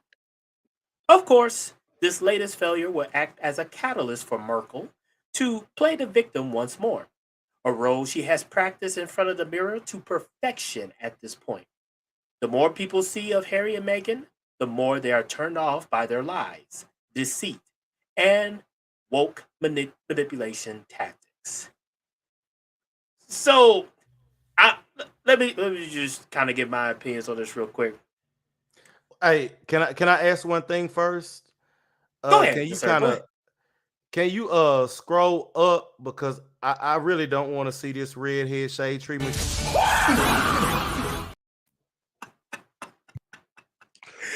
No problem. No Thank problem. you, Eisen. Thank This you. gets Thank better you, and better. Eisen. Thank you. All right. You're welcome. So my take on this real quick. So I just find it interesting that a woman who is half black, and if you didn't know who she was and you just seen her walking down your local street, Let's nine go. times nine times out of ten, you would think this is a white woman. So I find it very hard to believe that the royal family just all of a sudden, because she just got this, first off, Prince Harry, somebody should have pulled you aside and say, man, she is for the streets. Why would you even try to make that into a wife? But Beta. yes, there you go. So, Well, so I'm sorry. jumping, You asked why, so that's well, yeah. I mean, to me, if I was friends with Prince Harry, I would put aside like, bro, you do realize she's for the streets, right? Because nothing about her says anything of royalty. Even though in her warped up mind, she believes, so to speak, she's God's grace to mankind. But that's another subject. Gentlemen, the floor is yours. you do know she's second choice, right? That's not who he wants. Yeah, If you look at all his photos and everywhere he traveled and all the stuff that he did, and you looked at the way he was looking at her in pictures, he wants Rihanna. Oh damn. Lord, Ooh, my God. ooh, whoa, I don't wait know a what's minute. even worse between Wait that. a God yeah, wait dang, a God, minute. God. No, sir, no, sir, Wait, no, I'm not joking. I had no idea. Yeah, I didn't. yeah, there were a couple of things he showed up for, and she showed up to, just charity events and stuff like that, and yada yada yada yada. And if you look at those pictures, you can see by the way he was at her and the way he sat next to her, because he was definitely out of frame as a royal person. You don't get close to people you sit next to them a certain way. You don't get in close. Personal space is important. But if you look at those pictures, yeah, he got it for Rihanna. He couldn't get her, so he took Megan. That's how I look at it. Wow, Wait a so he likes his minute. girls Yeah. with big foreheads. Dang. That and he wants to like.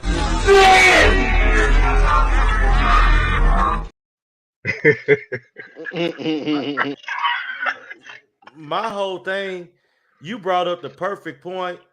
Although I wouldn't have said 9 times out of 10, I was gonna say 10 times out of 10. Cause I remember looking at Suits, and then after I heard this, I was like, wait, you mean to tell me she she really wasn't white? That threw me out. I thought it was I just thought it was a white girl with a tan the whole time. So that threw me off. But what's cracking me up about this article is talking about her losing. And I'm like, Right. well, how she lose? She got him to give up the crown. Right. And on top of that, Isaac, he put a bun in the oven. Yeah, So he's stuck with she her for can't life. lose. Right. She can't lose. Well, Well, hold well, on, he didn't. hold on now. Hold on And they now. live in America. We got to be real about something. A, she's for the streets. Yep. B, we have to assume he's the daddy. Well, hey, Lawrence. Hey, you know what?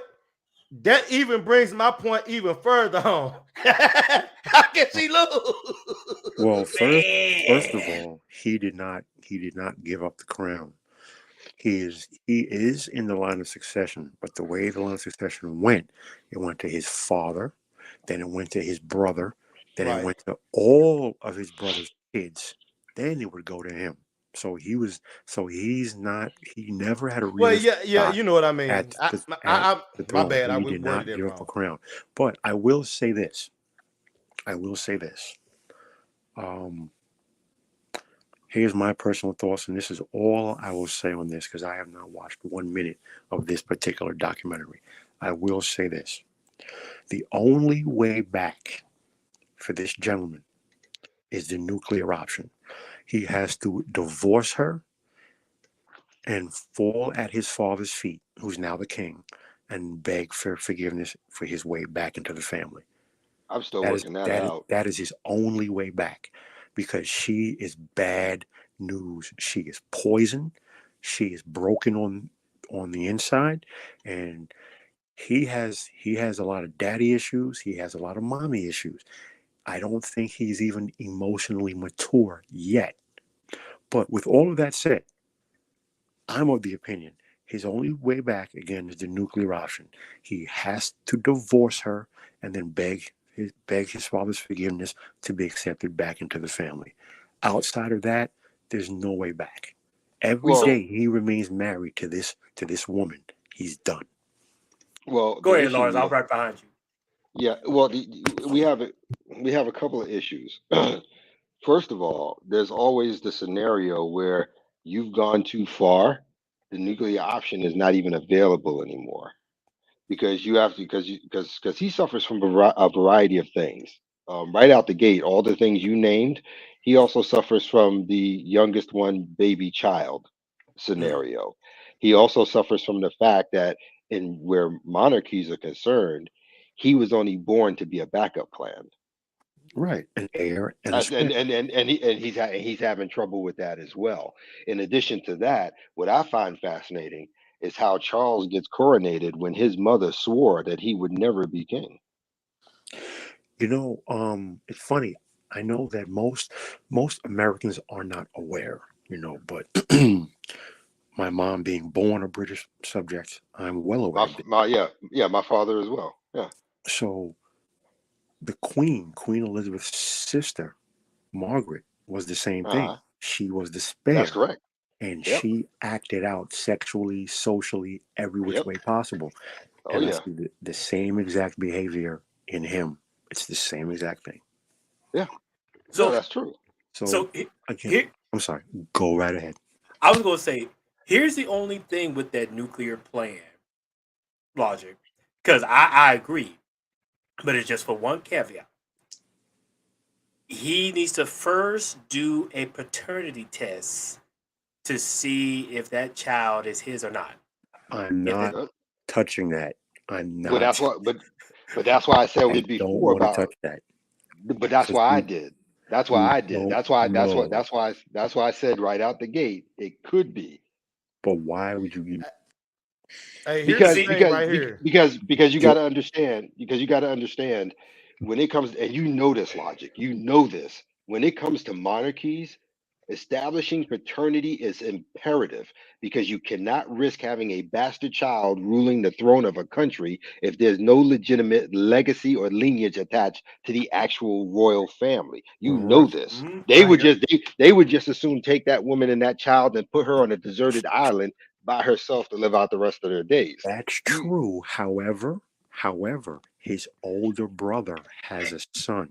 So his brother is now the crown prince, and his nephew is the heir apparent. Mhm. So, Right, but he still has to carry the title of everything else, whether Right, because with his father becoming king, somebody has to be the new Prince of Wales. Now, his right. brother is the Prince of more Wales. than likely that'll be his brother. But Well, there's his also there's other sections that he has to be, either he could either be prince or duke of. It's more than well, likely he'll be a dukedom. But his brother has been officially installed as the Prince of Wales, mhm. and his nephew is now the official heir apparent. So that's all set. The line of succession has been officially secured. But I, just a friendly question between you and I: why Yeah, would you even throw that out there that he might not be the father? Why? Why because force I, that I tell gasoline on the I, fire? I'll tell you why. Okay. I'll tell you why. Mhm. Because there has been enough interviews, talk shows, articles, books Mm. written not just about her, but her family and the type of people they are. Mm. right, Okay. right. In addition to that, they have a long history. Let's put it this way. Her family could be very close relatives of Amber Heard's family, if you follow what I'm saying. Wow. Mhm. Yep, They all move the same way. Even yep. if they're not in the same circles, they all move the same way. Can And I? Megan has a name for herself in Hollywood. She moves like that. So, to be quite fair, and not to be rude, but we're gonna keep this 100. This is what women do today. It ain't even about her personally. This is what women do today. And, I and, They and get this the they this they they, they get the they get the beta to take care of everything, and they get the other dude to blow the back out. Then when they get knocked up, they try to pass it off to the beta. Her problem is that she's in a whole new kind of circle, because these people will take paternity tests to ensure that that royal blood runs. And I tell you, and I'll even go so far as to say that, let's say they do the paternity test, that it is his kid. They could dislike her so much they'll falsify the documents and saying it's not, just to get rid of her. I would like to say this really quick. First, I want to address a comment I've seen in the chat. First of all, Harry is not the Prince of Wales. His older brother is. So, with all due Correct. respect, you may want to educate yourself on the facts before making such a comment. That's number one. Number two, um, maybe, possibly, we can put an early bow on this one and move to the next one, because personally, I stay away from all this strag, daggle, community talk. If that's what you gentlemen want to discuss, fine, fair enough. I will. I No, will. no, no, you're fine. Get it. Yeah, I will no, yeah, no, yeah, rest you, my. no. Yeah, yeah, we you can move on fine. from this because No, Yeah, No, yeah, no, you're no, fine. no. you're fine. I get it. I get it. Yeah, No Right. you worries. good. No worries. No worries. We can skip it. No worries at all. I didn't even If know. if I I didn't if even I know may, they had a documentary. yeah, Right. if I may be so bold, because I have a tab open and I'm following what you're doing, Sigma. Mm. The next four are broads, man. We can skip them. oh, hello, girl. Wow.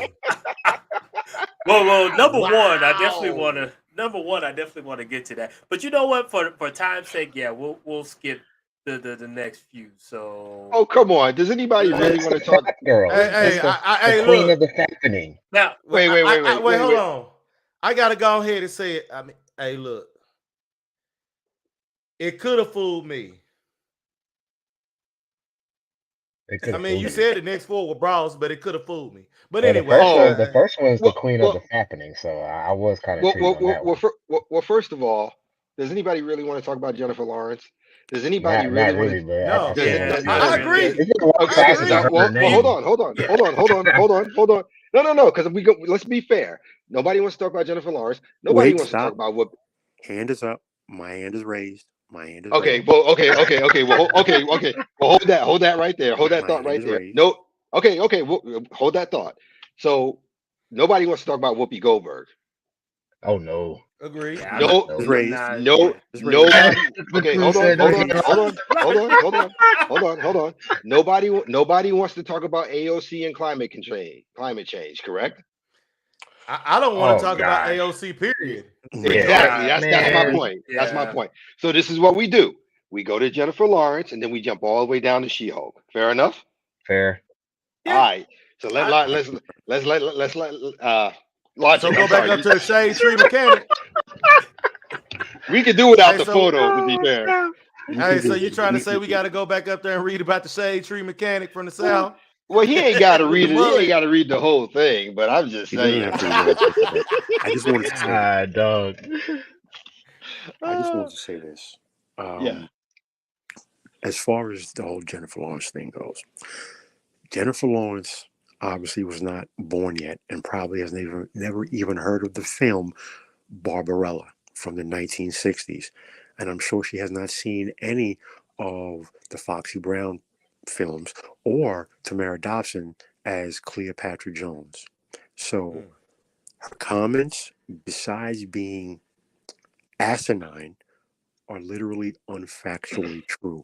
However, I understand the performative the performative stance because Hollywood is currently woke. They exist in a bubble, and if you don't come out and proclaim your wokeness, then they feel they won't get roles. So I understand that.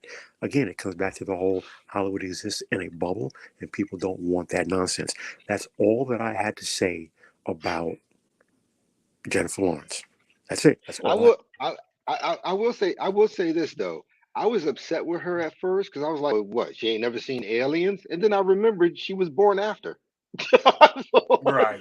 It's, My, I mean, my she's that young. that's why I said she was born after Aliens. In fact, she was. In fact, yeah. When was she born? I don't She even know it. she 1990. Oh, damn. Oh wow, so she's she was only yeah. 4 born years after younger than me. Aliens. She was born after Alien. She was born after Cleopatra Terminator. Jones, after Foxy Brown, and after Barbarella. Yeah, So she doesn't know. She was born after Terminator. Right. yeah, My, she my was. only my only comment as far as the women we just passed, I don't know who's dumber, Jennifer Lawrence or AOC. AOC, It's That's not AOC. question. It's AOC. AOC, AOC. AOC, Not I, even Yeah, question. it's AOC, AOC, man. AOC. Yes, AOC yes. AOC is one step above Cardi B. She is that dumb. Damn. And Cardi B is dumber than a bag of rocks. I'm not gonna lie. I really don't know enough about any of them to know whether they're dumb or not. But I can say this: the dudes that would marry them are even dumber than they could possibly be. That y'all are saying. So I go. that's I, fair.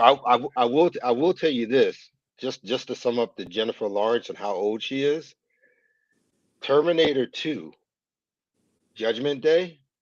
She Yeah. was only 6 months old when it came out. And that's Wow. 1991. So let that Yes. sink in. Yep. Wow. Yep. And Let that That was was that. my that was that. favorite. Yeah. That was June of 1991. She was born August 15th, 1990. You So know, she was. which So she was like 6, 7 months old, something like that. which I have a bone to pick. I have a bone to pick with all this anyone listening to the sound of my voice. All of you anime guys who claim to be such huge anime fans, anime this, anime that, and you consistently have never seen Akira, the greatest anime film ever made. I have a Tell him. bone. I have a bone to pick with you Tell guys him. because I argue Uh-oh. you're not anime fans. You're maybe Tell fans him. of the one or two genres or the one or two IPs that you watch, but you're not anime fans because consistently when I speak to you guys, all you know are the one or two specific IPs that you watch. You're not anime fans. You're Tell him. you're casual fans of those one Tell or him. two IPs. Tell him. What do we Ouch. have? What do Does we Voltron have? count? Okay. What do we Wait, does have? Voltron count? We have beef. Okay, yeah. Let me Here we I remember Akira. I do. before we I okay, remember it was a before long time ago. right. And I actually seen Akira, but it's not Yeah. up there with Bleach. That's just my opinion. But anywho, we are going to move right along because actually, Lawrence, that was a great idea to kind of skip and everything because I definitely want to get to your topics towards the end. So let's talk about this with She-Hulk. wait, I just hold seen on. the Well, title of it. That's hold on. funny. Well, hold on. No, as far as it goes for me, I mean, I could wait till the next show. We can keep going with Looks this. like I a got no Shrek problem with that. character. That doesn't Okay. even look like a Hulk character. Well, like the Oh, title that's says, funny. She-Hulk, the most expensive troll in history. Yeah, that's fit the bill. So it says, longtime comic book fans knew exactly what was in store when Disney announced a live-action She-Hulk series for Disney Plus, which Disney connected minus. Good. You know what? That's correct. Which connected directly to the larger Marvel Cinematic Universe.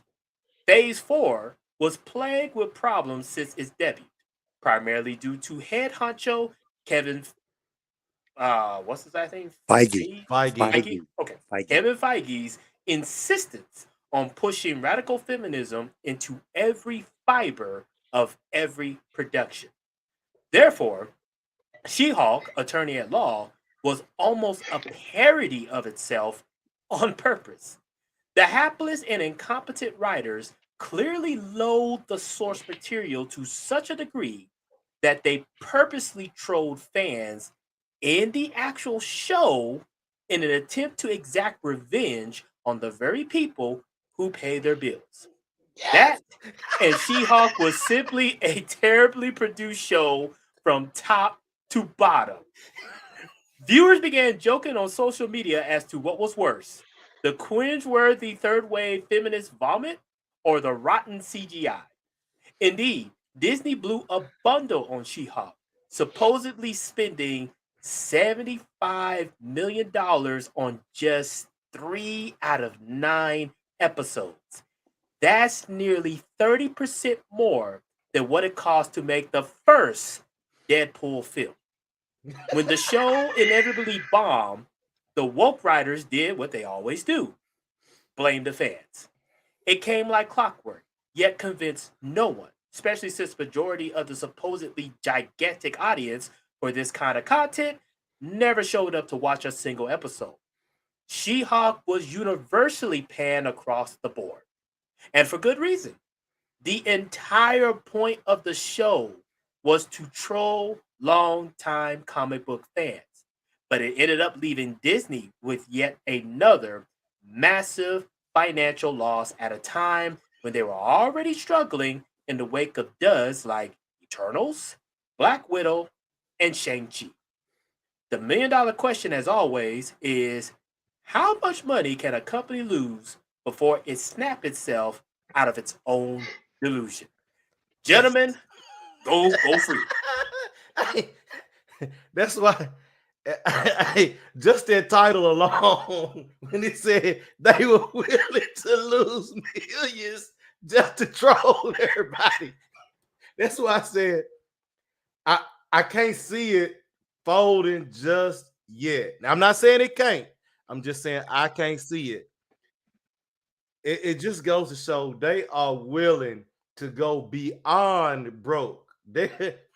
They're willing to go beyond gutter broke to troll the content that they want to push to and they want to do it. They want to get anime and manga, and they want to troll the fans of that too. They won't stop. They go try and get all that they can.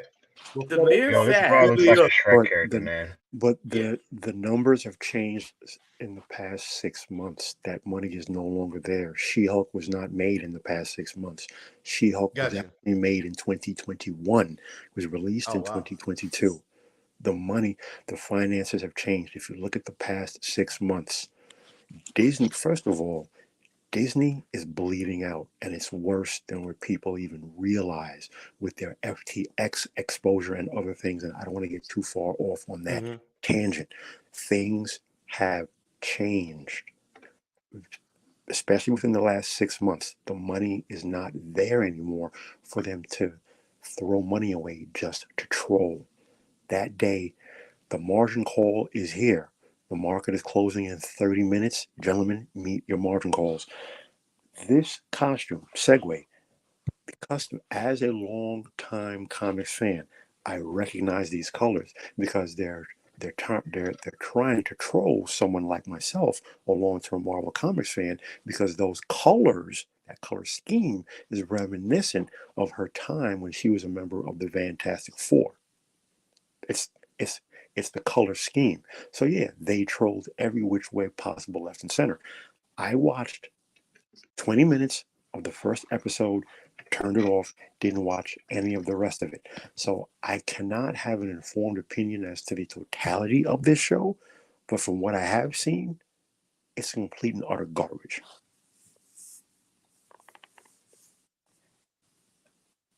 My thing is this. So they spent at least $75 million on the first 3 episodes, which means the average cost for just one episode is $25 million. And for them to do a total of nine, I mean that's almost close to 200 million, or it should be above 200 million. I'm just like, what? If you're going to troll, I mean, at least try to do something where, if if you're going to troll, let it be low budget. To spend $25 million on each episode just to give the middle finger to the fans. I mean, look, I'm not the one losing money because I'm not spending on it. Disney is the one that's spending money trying to create these episodes.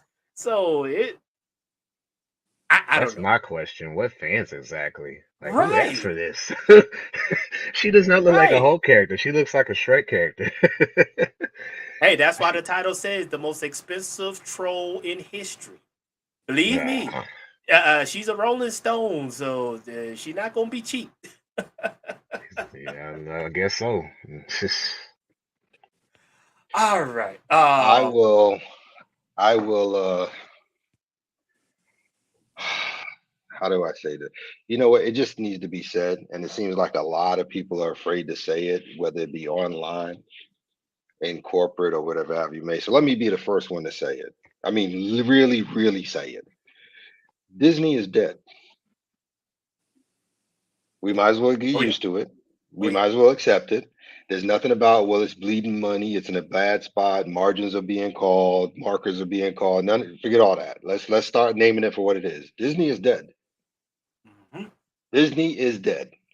Between the years of this kind of nonsense and spending, the years of trying to follow agendas and ideology, the years of stealing artwork and stories from creators, now the AI is here to replace them. Yep. and everything else over the decades. Disney is dead. It's a swollen, bloated whale that's literally laying on the beach in the open sun. Yep. So, as far as it goes for She-Hulk, in and of itself, yes, as Logic said, the color scheme was them trying to associate her with her Fantastic Four days when John Byrne did it. And that's what's interesting because John Byrne did two versions of the character. When she was a serious character or somewhat semi-serious with the Fantastic Four, and then he had her do the parody type of thing, breaking the fourth wall when she had her own series. It is probably the most beloved version of She-Hulk that any fan of comics, Marvel, DC, young, old, black, white, it is the most memorable version of her. Followed immediately hot on the tails by the Fantastic Four, and after that, depending on which run of the Avengers, Roger Stern, Steve Englehart, yada yada. But anyway, they did a disservice, and the thing about it is not only did they do a disservice to the character, and to the memory of the stories and to the fans, they simultaneously destroyed another character that was hugely popular, and that was Daredevil with the Walk of Mhm. Shame. So when I speak about Disney, so I'm looking at it from two sides. From the creative side, they're absolutely dead. They were creatively bankrupt. When Disney's, they're the best at it on the planet. No one is better. But the problem is, for the past 10 to 15 years, they don't Disney anymore. They've gone full on woke. Now, from the other side, from the financial side, I've been following the parks since 2011 when there was an official announce that the board was talking about closing Euro Disney and Tokyo Disney. They were not closed, but the thing was that the parks were losing money hand over fist. And as of 2013, Marvel was the biggest money maker for the Walt Disney Corporation. I say all that to say is this: I don't believe them. I don't. I call BS on the two most recent earnings calls. I I say that they've been using creative accounting to move the money around. People say that the parks are empty. They're expensive. People are not going there. They're not making the money. Now, everyone seems to forget the whistleblower 2 years ago who said that $3 billion were missing from the company, and now Yes. the mainstream media has buried the story that Bob Iger invested heavily with Disney's money into FTX, and that Yep. there is a link between members of Congress investing in FTX but using Disney as their investment vehicle. So there is tremendous upside exposure to FTX And by Disney, don't and it was created by Bob Iger. So that's what I'm saying. They're bleeding don't for- out. They're don't bleeding out. forget. And then on top of that, Comcast ran up the bid price for Fox when Disney bought them for 70 billion. Compound with that, film after film, 200 million, 300 million, 200 million, and they're losing money. Disney is bleeding out. Don't be surprised if in the next 12 to 18 months, as more and more news comes out, you're going to see several things. Projects scale back, projects canceled, and don't be surprised if the word sale or breakup isn't on the table. Well, that's what I was about to say. That dark room has already been floating. Right. As a matter of fact, it's floating that it's Apple. Well, I'll tell you this too. ESPN and ABC, which are two of the cash cows for Disney for, I will probably say, the last 2 decades, there's already rumors on Wall Street saying they're going to be the first two to go. Yep. Yep. And I tell you something else too. There could have never been anything so foolish that Disney could have did than start Disney Plus. That's I do not, and I'm not just blaming that on Disney. I'm blaming that on Paramount and everybody else. There is no reason for you to incur that level of cost when all you have to do is license your material to Netflix and Hulu. It was already in play. which Now is you're paying. Now you're paying for infrastructure. You're paying for tech. You're paying for employees. I mean, you quadrupled your payout. I mean, that made no sense to me. which is a point that I bring up. I bring up to everyone who will listen to me. All of these streamers have the same exact problem that Netflix they don't have enough content. You would go into Netflix and you'd scroll and you scroll and you scroll, and there was nothing there. It wasn't until their first original program, which was House of Cards, still an absolutely brilliant show, by the way, and they started buying more first run films and television shows. So now you could catch up on shows that you missed. You could see first run films, and they were throwing out tremendous amounts of original content. And that's what made Netflix work. Everyone else saw that and said, "Oh, I want that success." But they were forgetting the 10 years of barely scraping by. So now Yep. they're in the same position that Netflix was. While they're still, despite losing money and losing subscribers, they're still the 800-pound gorilla in the room. And that, I, I won't say it won't change, but I will say this. They don't have enough content. Because if you go into any of them, Disney Plus, Paramount Plus, Peacock, they don't have enough content. If you can scroll through their entire content in less than 2 minutes, they don't have enough content. So that was a huge problem. And no, Disney won't find a way. See, that's the problem. no, People yeah, are people keep banking saying that on history, but things have changed radically in the past 24 radically. months. They're not going to Yes, find a way. There are things that Iger has done that were never done prior in the history of the company. And I'm of the personal belief, Roy Disney shot himself in the foot by forcing Michael Eisner out.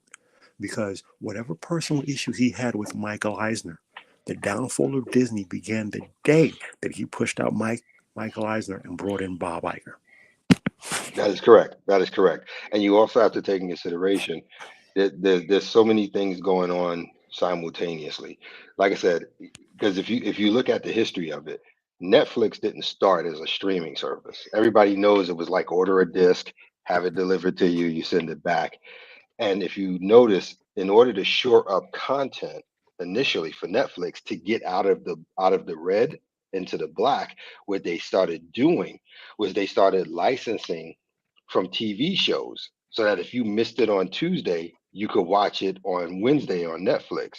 Right. And then all of a sudden Hulu came along and they took that spot. And what a lot of people don't understand is that Hulu is technically not a streamer; it's an Mm-mm. aggregator. Right. Right. A lot That's of people, a lot really of people true. don't realize that. Yep. You know, so what Disney should have did is instead of creating Disney Plus, they were already in owning a quarter ownership in Hulu. They should have just bought the damn thing out and Yes. then just loaded their stuff up. It was just that simple. Disney should have done what everyone else did, and Disney and Warner and Paramount. They all should have kept doing what they were doing, which was licensing their television shows to Netflix. But they're Exactly. thinking, I understand what they were thinking. They were thinking, no, let's keep it in house, and then we'll stream, and then we will make the money. But again, they all seem to forget the history of Netflix. It wasn't until Netflix started making original content and licensing television shows and first run films before they became the juggernaut that they are now. Wasn't it almost a decade? Yes, that's my point. Yeah, with That with is my Net with point. Netflix, it was almost a decade before they started to see any kind of profit. And as a matter of fact, in that decade, they were still simultaneously running the streaming and the DVD delivery system. Exactly, because it wasn't until because House of Cards premiered in 2012. That's between 2012 and 2013 is when they started to really become the 800-pound gorilla in the room between House of Cards and Orange is the New Black and more first run television shows and films. That's when it finally happened. So from 2006 to 2013, which is when they skyrocketed. That's a long Mhm. lead time, especially in the corporate world. That's a century. So, being Yeah. that we talk about Disney, and this is actually the last part of the article, I figure we'll go ahead and kind of round out the stream, actually talking about the biggest fail in 2022, which happens to be Disney. Eisen, you'll like this title for Disney. Disney messed around and finds out. So it Love says it. Love it. Damn. it says the largest and most outrageous woke fail of 2022 was, without a doubt, the moment Disney decided to stick its nose where it absolutely did not belong. Yep. It all started when Florida's governor, Ron DeSantis, and his administration spearheaded a new law dictating that teachers could not discuss sexual orientation and gender identity topics with minors in the classroom, which seems perfectly logical in a less insane time period. Rather than sit it out, Disney decided to jump into the fray to satisfy baying left wing radicals who are keen to force corporations to do their ideological dirty work for them. In Disney's case, the company had already gone so far woke under the direction of CEO Bob Iger that the confrontation seemed inevitable. However, things really started to heat up when Iger retired, leaving Bob Chapek in charge. In typical cowardly, groveling fashion, Chapek led the charge at Disney in an attempt to try and overthrow Florida's new anti grooming law. The resulting backlash, both from parents and government officials, was nothing short of biblical. Disney quickly learned the value of staying in your lane instead of going political. Not only did parents react by canceling their Disney World visits and Disney Plus subscriptions, or like I used to say, Disney minus subscriptions, which caused stock prices to crater, but it also ticked off Ron DeSantis to the point where he stripped the corporation of its special tax status, which essentially allowed it to operate as an independent jurisdiction. The message was clear and simple: you mess around and you'll find out. The company's special status will expire on the 1st of June 2023, and the impact on the already struggling mega giant will be severe. Disney has presided over a string of incredibly expensive cinematic flops, not to mention dwindling theme park attendance and the abrupt termination of Bob Chapek as CEO. Iger's return to the big chair means nothing when it comes to a man incapable of making a financially responsible course correction. So, gentlemen, the Okay, floor is yours. Iger's Don't mess with my governor or my state. listen. Here you go. I love Ron DeSantis. If I was still there in the states, that would be a great place to live. He's an awesome governor. But with that said, Iger's return, when if you go deep into the weeds around this, Chapek, there is information out there that Chapek was forced out to hide the fact of Iger's exposure of Disney to FTX, and that the reason Chapek was forced out was because he was getting too close to the truth. So force him out, bring Iger back. Bob Iger's number one job right now is not to bring the company back. Bob Iger's number one role right now is to try to bury and hide as many of the documents and as much of the proof that he exposed the company heavily to FTX. Simultaneously, we have Sam Bankman-Fried now. The list of investors somehow has been blacklisted. There was massive exposure to Disney because of Bob Iger to FTX. So from the financial side, they're bleeding out. From the creative side, they're creatively dead. Okay? Disney is Well, not long for this world. well, that's why I said what I did. We needed to just stop tap dancing around, come back, this, that, bleeding. Look, Disney is dead. It is what it is. It's. You have to understand. First of all, they had to bring Iger back because, in addition to the whole FTX thing, you got to remember this man, whether people want to believe it or not, has been building himself up for a future presidential run. Of that, I promise you. I Bob Iger. promise you. That's what Bob Iger, yeah. Really? You think so? Oh, you got to read his book, bro. You Yeah, got to read his book. I read You some got to read his book. articles. Yeah, I've read some articles too that says that he has been eyeing transitioning over to the political world. Yep. That's funny because he was never anywhere near as popular as Michael Eisner was. No, That's well, I know that, but and then here's the other thing you have to take in consideration too.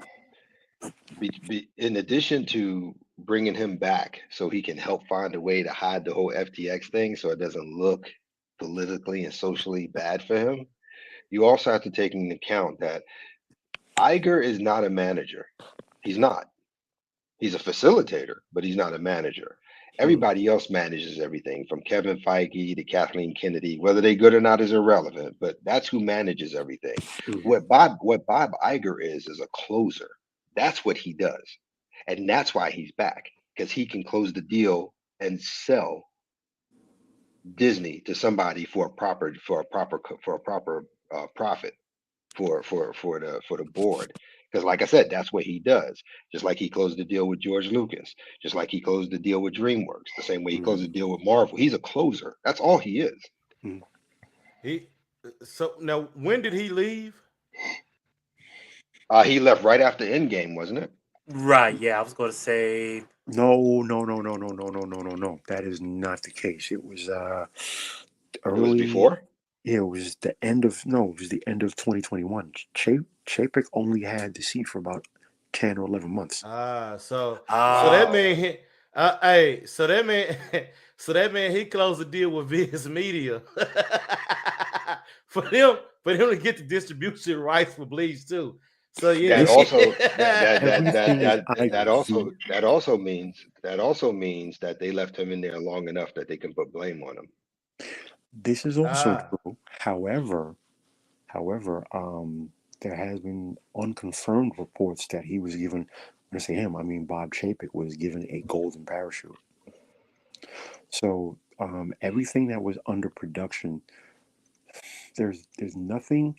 The only thing that was in production when Chapek was CEO was this Stranger Things LGBT cartoon. Everything else was under production under Iger. Right, through Kevin Feige. Because I think one of the last things he did before he left was not only approve all that for Kevin, he also put Kevin in charge of the Marvel Comics division and then got rid of Ike Perlmutter. But no, the chief, the artist that ran it forever. What's the freaking his name? Joe Quesada. There you go. Joe Quesada. Yes, because everything that Disney and Marvel released in 2022 was made in 2021 and 2020. So it's only Stranger Things is the only thing that happened. In fact, it was started before Chapek took the seat. So the only thing Chapek actually did was lose that public fight to Ron DeSantis, which was inevitable, by the way. The best thing, he handled it wrong, but he handled it wrong because he handled it wrong. Well, he handled it wrong because it was never his fight. Correct. I mean, at the end of the day, you snatched him up out of bed and threw him in the ring and said, "Here you go, fight Mike Tyson." Wait, what? you know. Wait, hey, in the middle of the first round. Yeah, exactly. You already an idiot. Also, so as far as because I saw a earlier comment about the global parks. So the park in China is a deal because, again, when you do business in China, whether directly or indirectly, you're doing business with the CCP. So That's at the correct. end of the day, the park in China is 60-40 to the CCP. Yep. And that's why they never made as much money as people think on those Marvel films, because the vast majority of it was financed through Chinese corporations. Which also Paris, which is Euro Disney, they don't own the land, so there's a revenue sharing deal there, and it's the same thing with Tokyo, Japan. That one's even worse. That's Disney only makes 25 to 30% of the revenue on Tokyo Disney. So again, parks are not making money, but again, people do not. I have been following this Disney story intently since 2011. When it was announced at the board level, they were talking about selling off Euro Disney and Tokyo Disney. Yeah, I remember that. Not making money.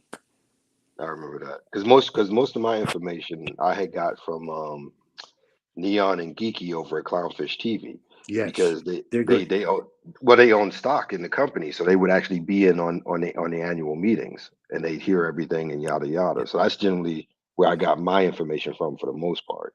That's funny you say that because I've been shorting Disney and making money hand over fist, but not financial. They sold it. They sold their shares. Well, I shorted it, so as it keeps going down, I'm making more and more money. I shorted it.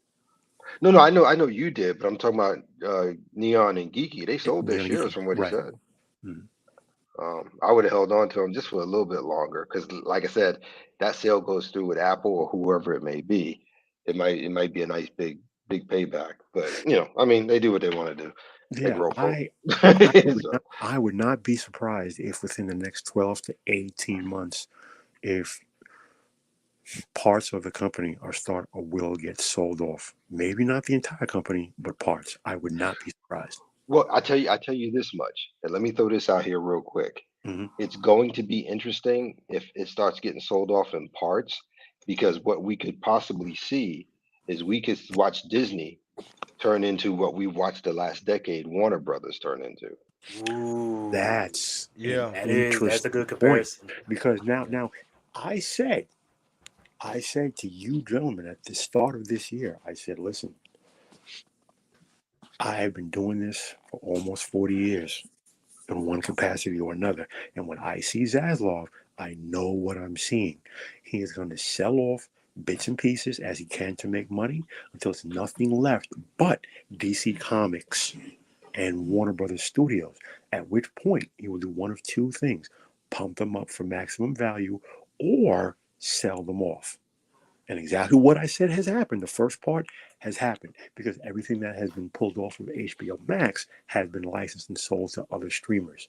Right. I mean, What it's well what he it's what a co- what The Wall Street playbook. See, I don't have emotions to these things. I No, I agree. look at the numbers. Yeah, well, I mean that's the same thing I tell everybody else when I'm talking to them too. I would assume with Zaslav, however, is that I think before he sells the publishing division, Mhm. he'll license them out first for other companies to produce them. Absolutely, yeah. I can see that, of course, because again, it's listen. Whether you call it the Al Dunlop model, and well, he's most famous as Chainsaw Al, but again, Yeah. come in, pump up what you can, and then just sell off as many bits and pieces as you can. Which he was the most famous, but even that model goes back to what, the 1930s, 40s. It's nothing new. It's just that Al's thing was to come in from day one, lay off 50% of the workforce, and then start to sell off bits and pieces for maximum profit. Well, That's really the only difference. I mean, whether people want to admit it or not, Chainsaw Man. Look, let's be real. He's a huge component of the format for mergers and acquisitions. Yes, he is. I mean, seriously, a lot The of people don't know lasting that, but legacy of our friend Chainsaw Al Dunlap. mhm, A lot of people hate him, but listen, Lawrence, you and I both know that's the world that we come from. What's yeah, good for Wall Street is bad for Main Street, that is correct, and it'll and never change. it has formed my mentality. It's the way that I think. I look at these things from the numbers only. You know, I don't. I look at things and I remove the emotion because I see the numbers. It's gonna hurt people, but it's going to elevate the stock price. It's going to look good on the earnings calls, and it's going to look good on bonuses. So that's why these decisions get made. But with all of that said, with all of that said, like for example, um, Batgirl. Now, 70 million was spent, not 90, because one person misquoted the story, and then people just ran with it. The release was 70 million of the budgeted 90 million was spent on Batgirl before Zaslav canned it. Not 90, 70 was actually spent. But Hmm. he took the hit. Now, the thing here with that is he's been selling things off, licensing things off. The WB was announced that the it has not operated. It's been operating in the red for years. The Hmm. WB has not made money in over 10 years plus, operating in the red. So now what's coming next?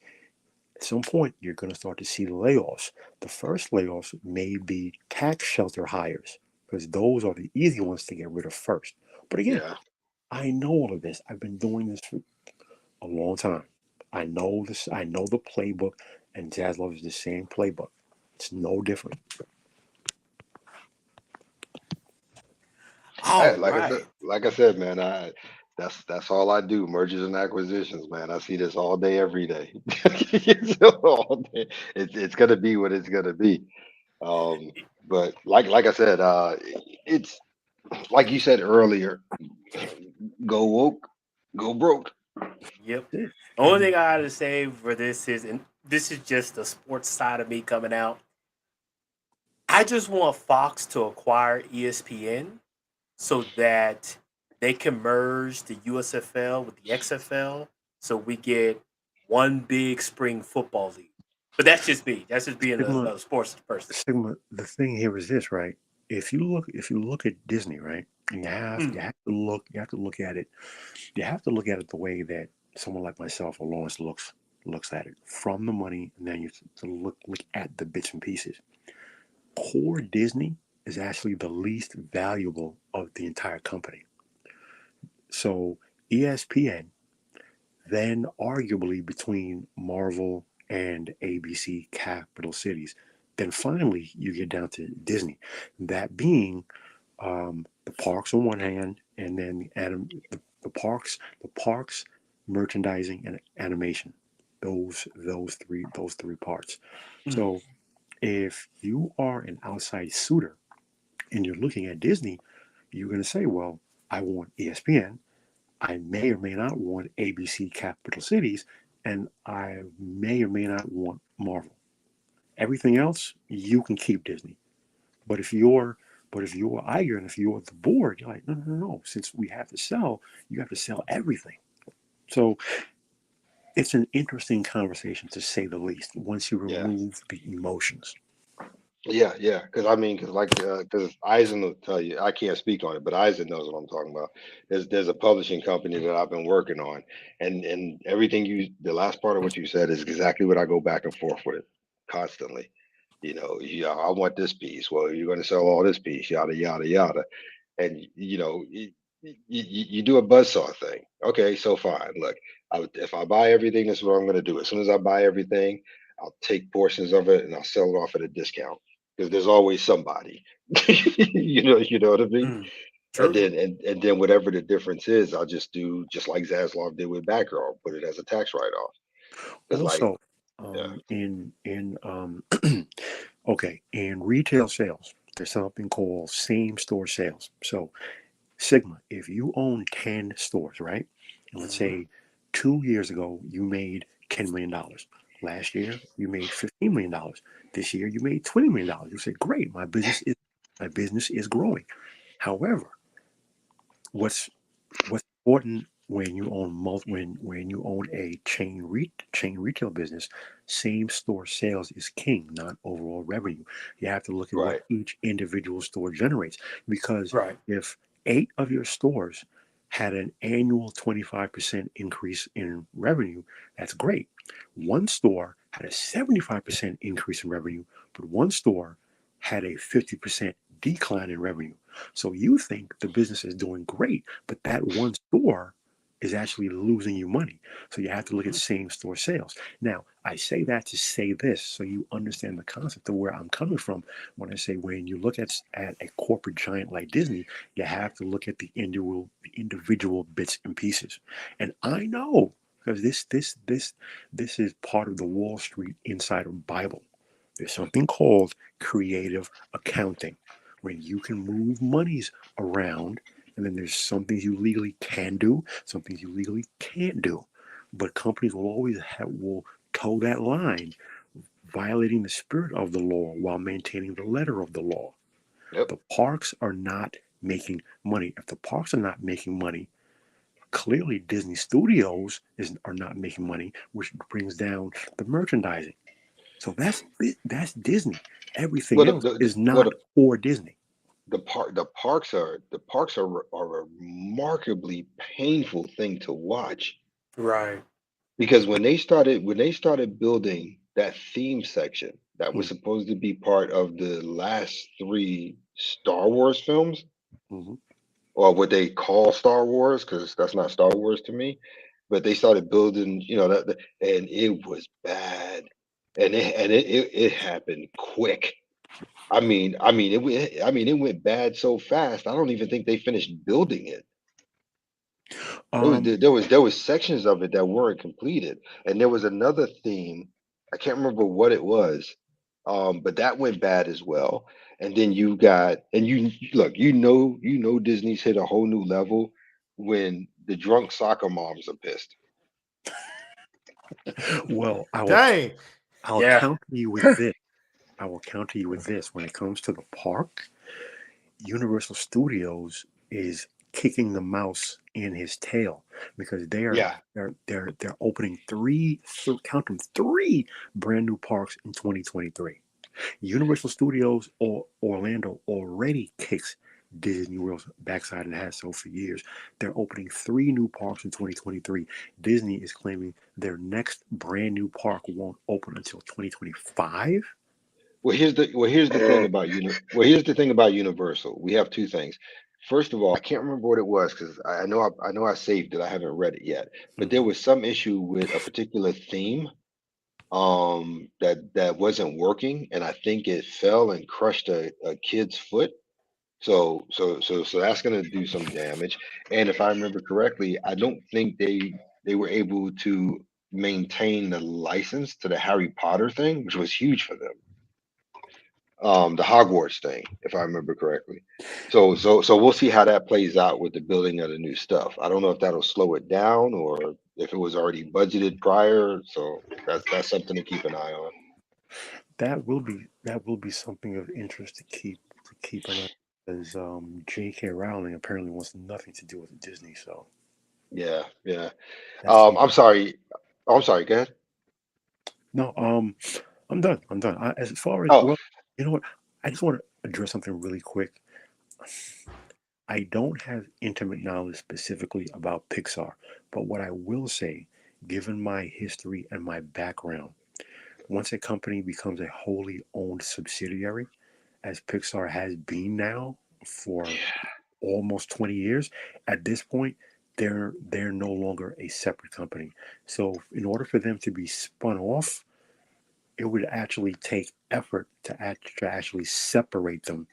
It would be like cutting out an organ at this point.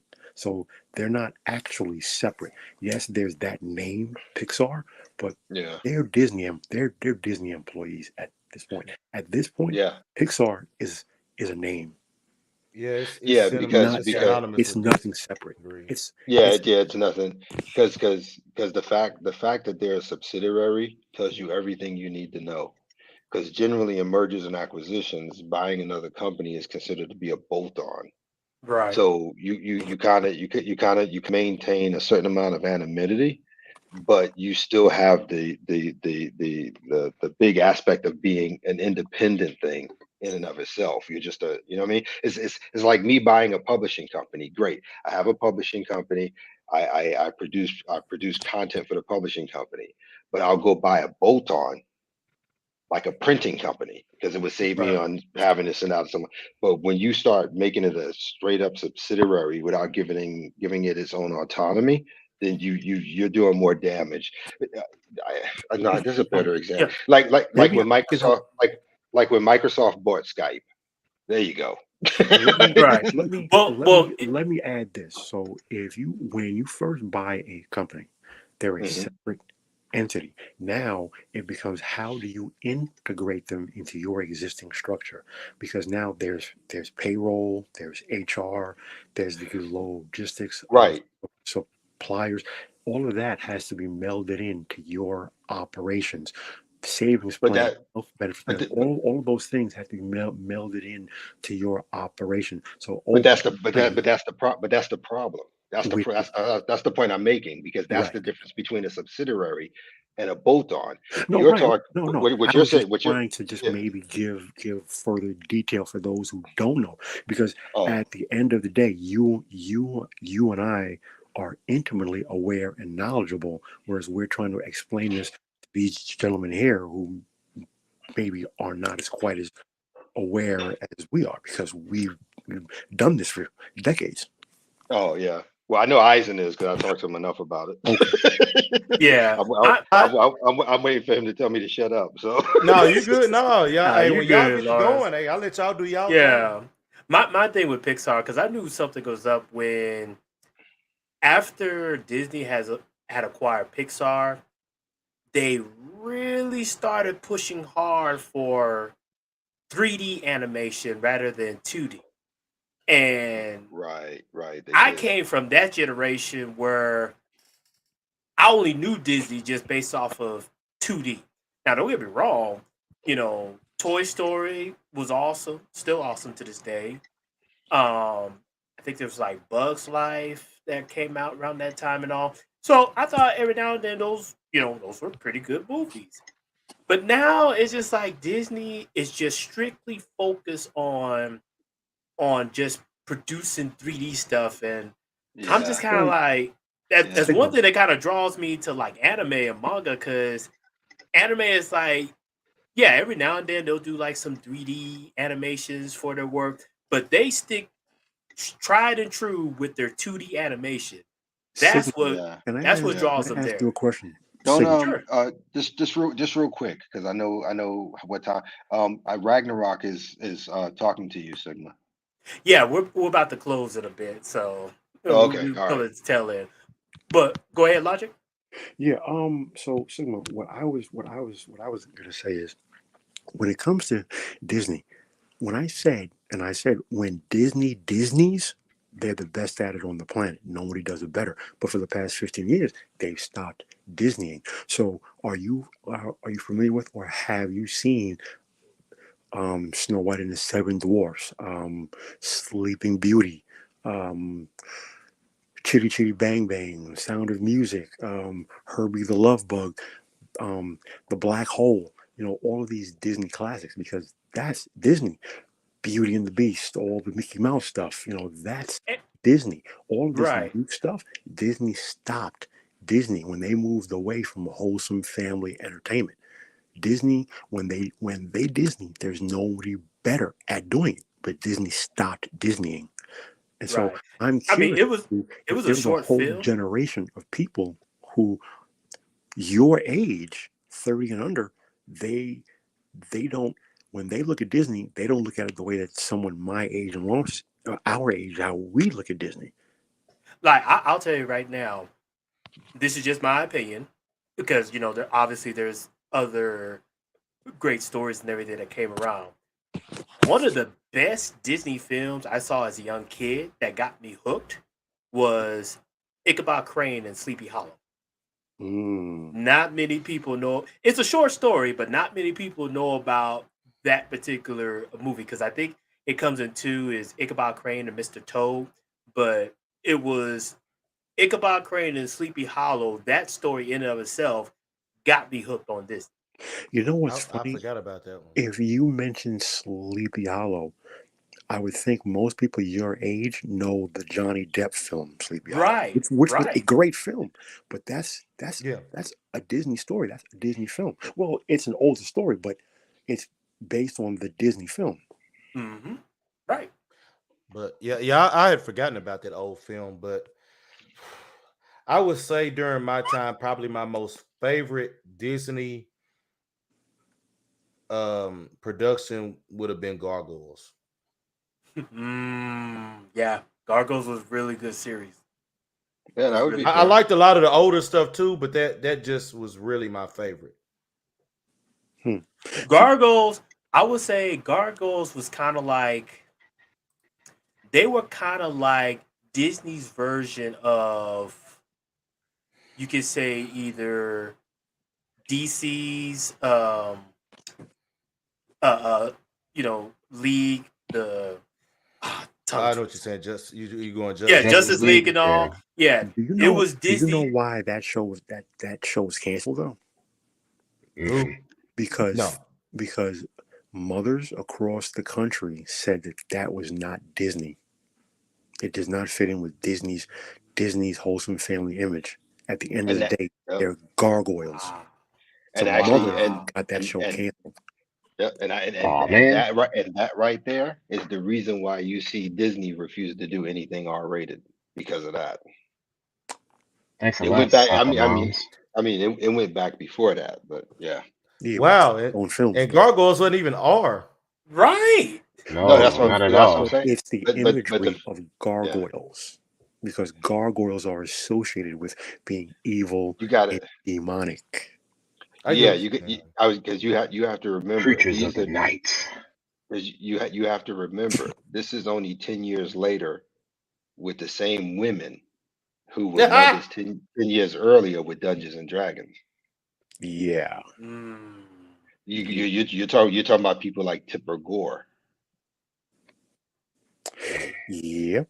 And the Yeah. or Yeah. parental advisory stickers Yeah. on music. So Yeah, I those get Yeah, the very whole same hypocrisy women. deal. Well, yeah. That was these people. So yeah, so a mother said something, but like I said, that's one of the reasons why Disney has been so paranoid about doing anything PG-13 and up. And Interesting. like I said, these were the same mothers who, like I said, and they were 10 years younger, but they were still mothers. Kids in Dungeons and Eh, Dragons. Well, why are they dressing up like vampires, doing the goth thing? mm, Then and it didn't help. Having a group of kids who killed somebody, and then they attached it to D&D, and yeah, it was yeah, and it which just is it just which, carried over from there. which was specifically why prior to Gargoyles, during the early 80s, Michael Eisner created Touchstone Pictures, because that Yep. studio was so that mm, Disney could make money off of R-rated films. So gotcha. if it's made by Touchstone Pictures, you don't see the Disney name, but it was 100% owned by Disney until Yep. someone blew the whistle on Touchstone.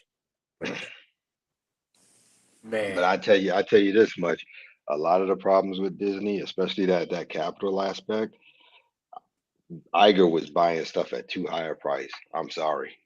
Because Yes, True. Marvel, you're talking about Marvel Comics had gone through bankruptcy about a decade earlier, and the Mhm. value of it was not $4 billion. I'm sorry, it just wasn't. And then you got Mm, George Lucas's, um, arrogance and conceit. No, you're not going to sell to me for less than Marvel.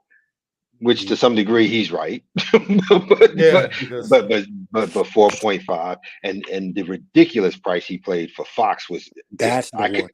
I couldn't even believe The one. anybody approved that. Yeah, I couldn't believe anybody approved that. You would have been Dis- better off spending that money buying Sony and getting Spider-Man back. but but oh my bad. Go ahead. Disney could have absorbed Marvel. They could have absorbed Star Wars. The 70 billion for Fox. Comcast ran the price up, which begs the question. Do you think that Comcast played the long game?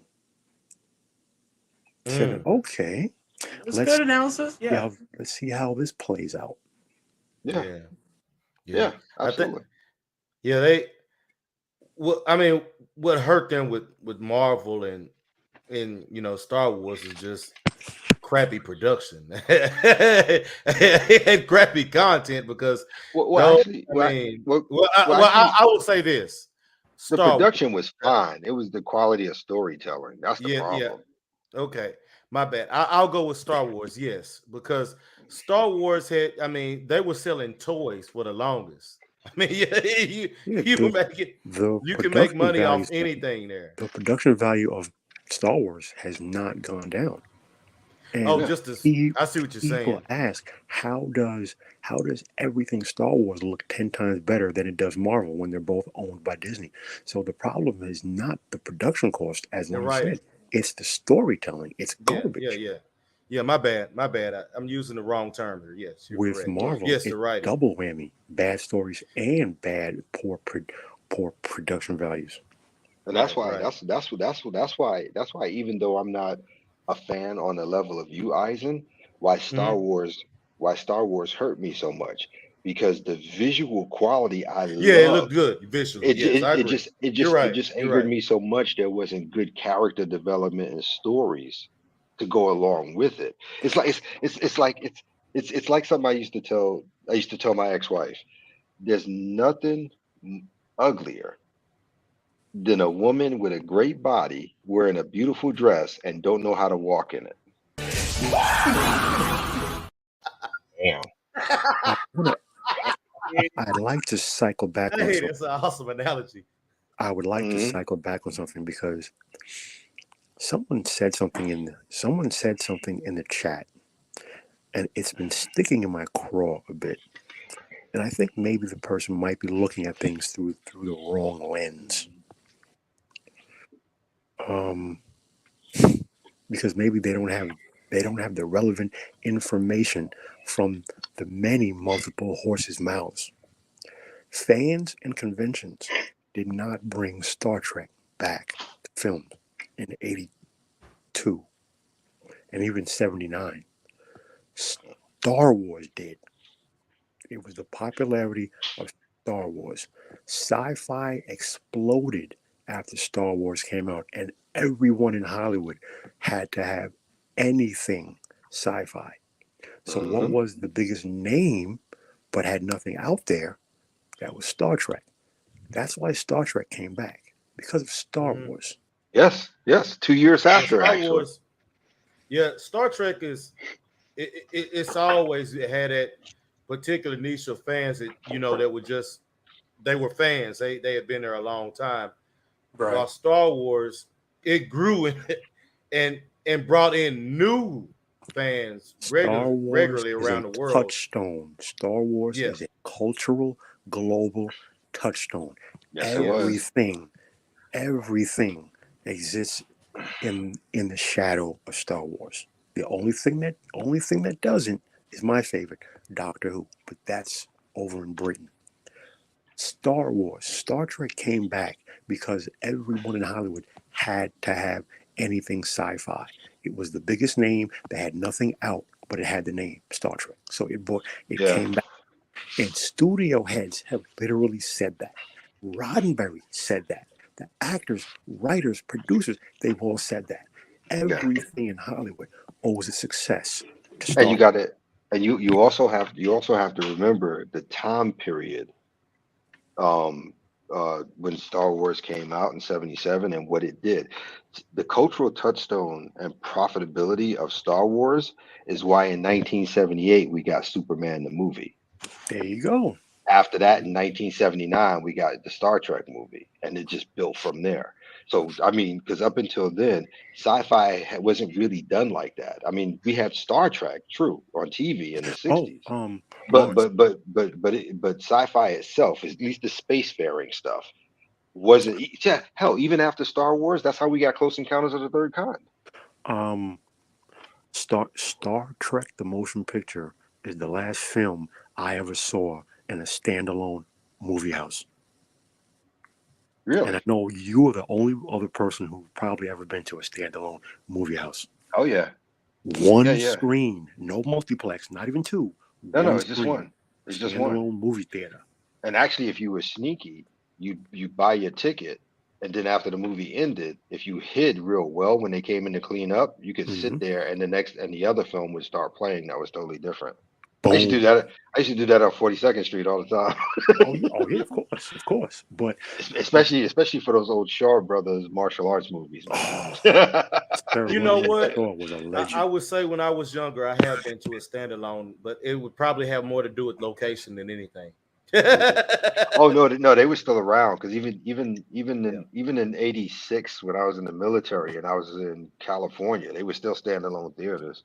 Yeah, there were. Yeah, drive-throughs went away before standalones did, but the multiplex killed them both. But I still had a couple of drive-throughs around, actually. Not many, but there were still some. I don't know if we still have a drive-in about 2 or 3 hours away, about an hour away from me. I know it used to.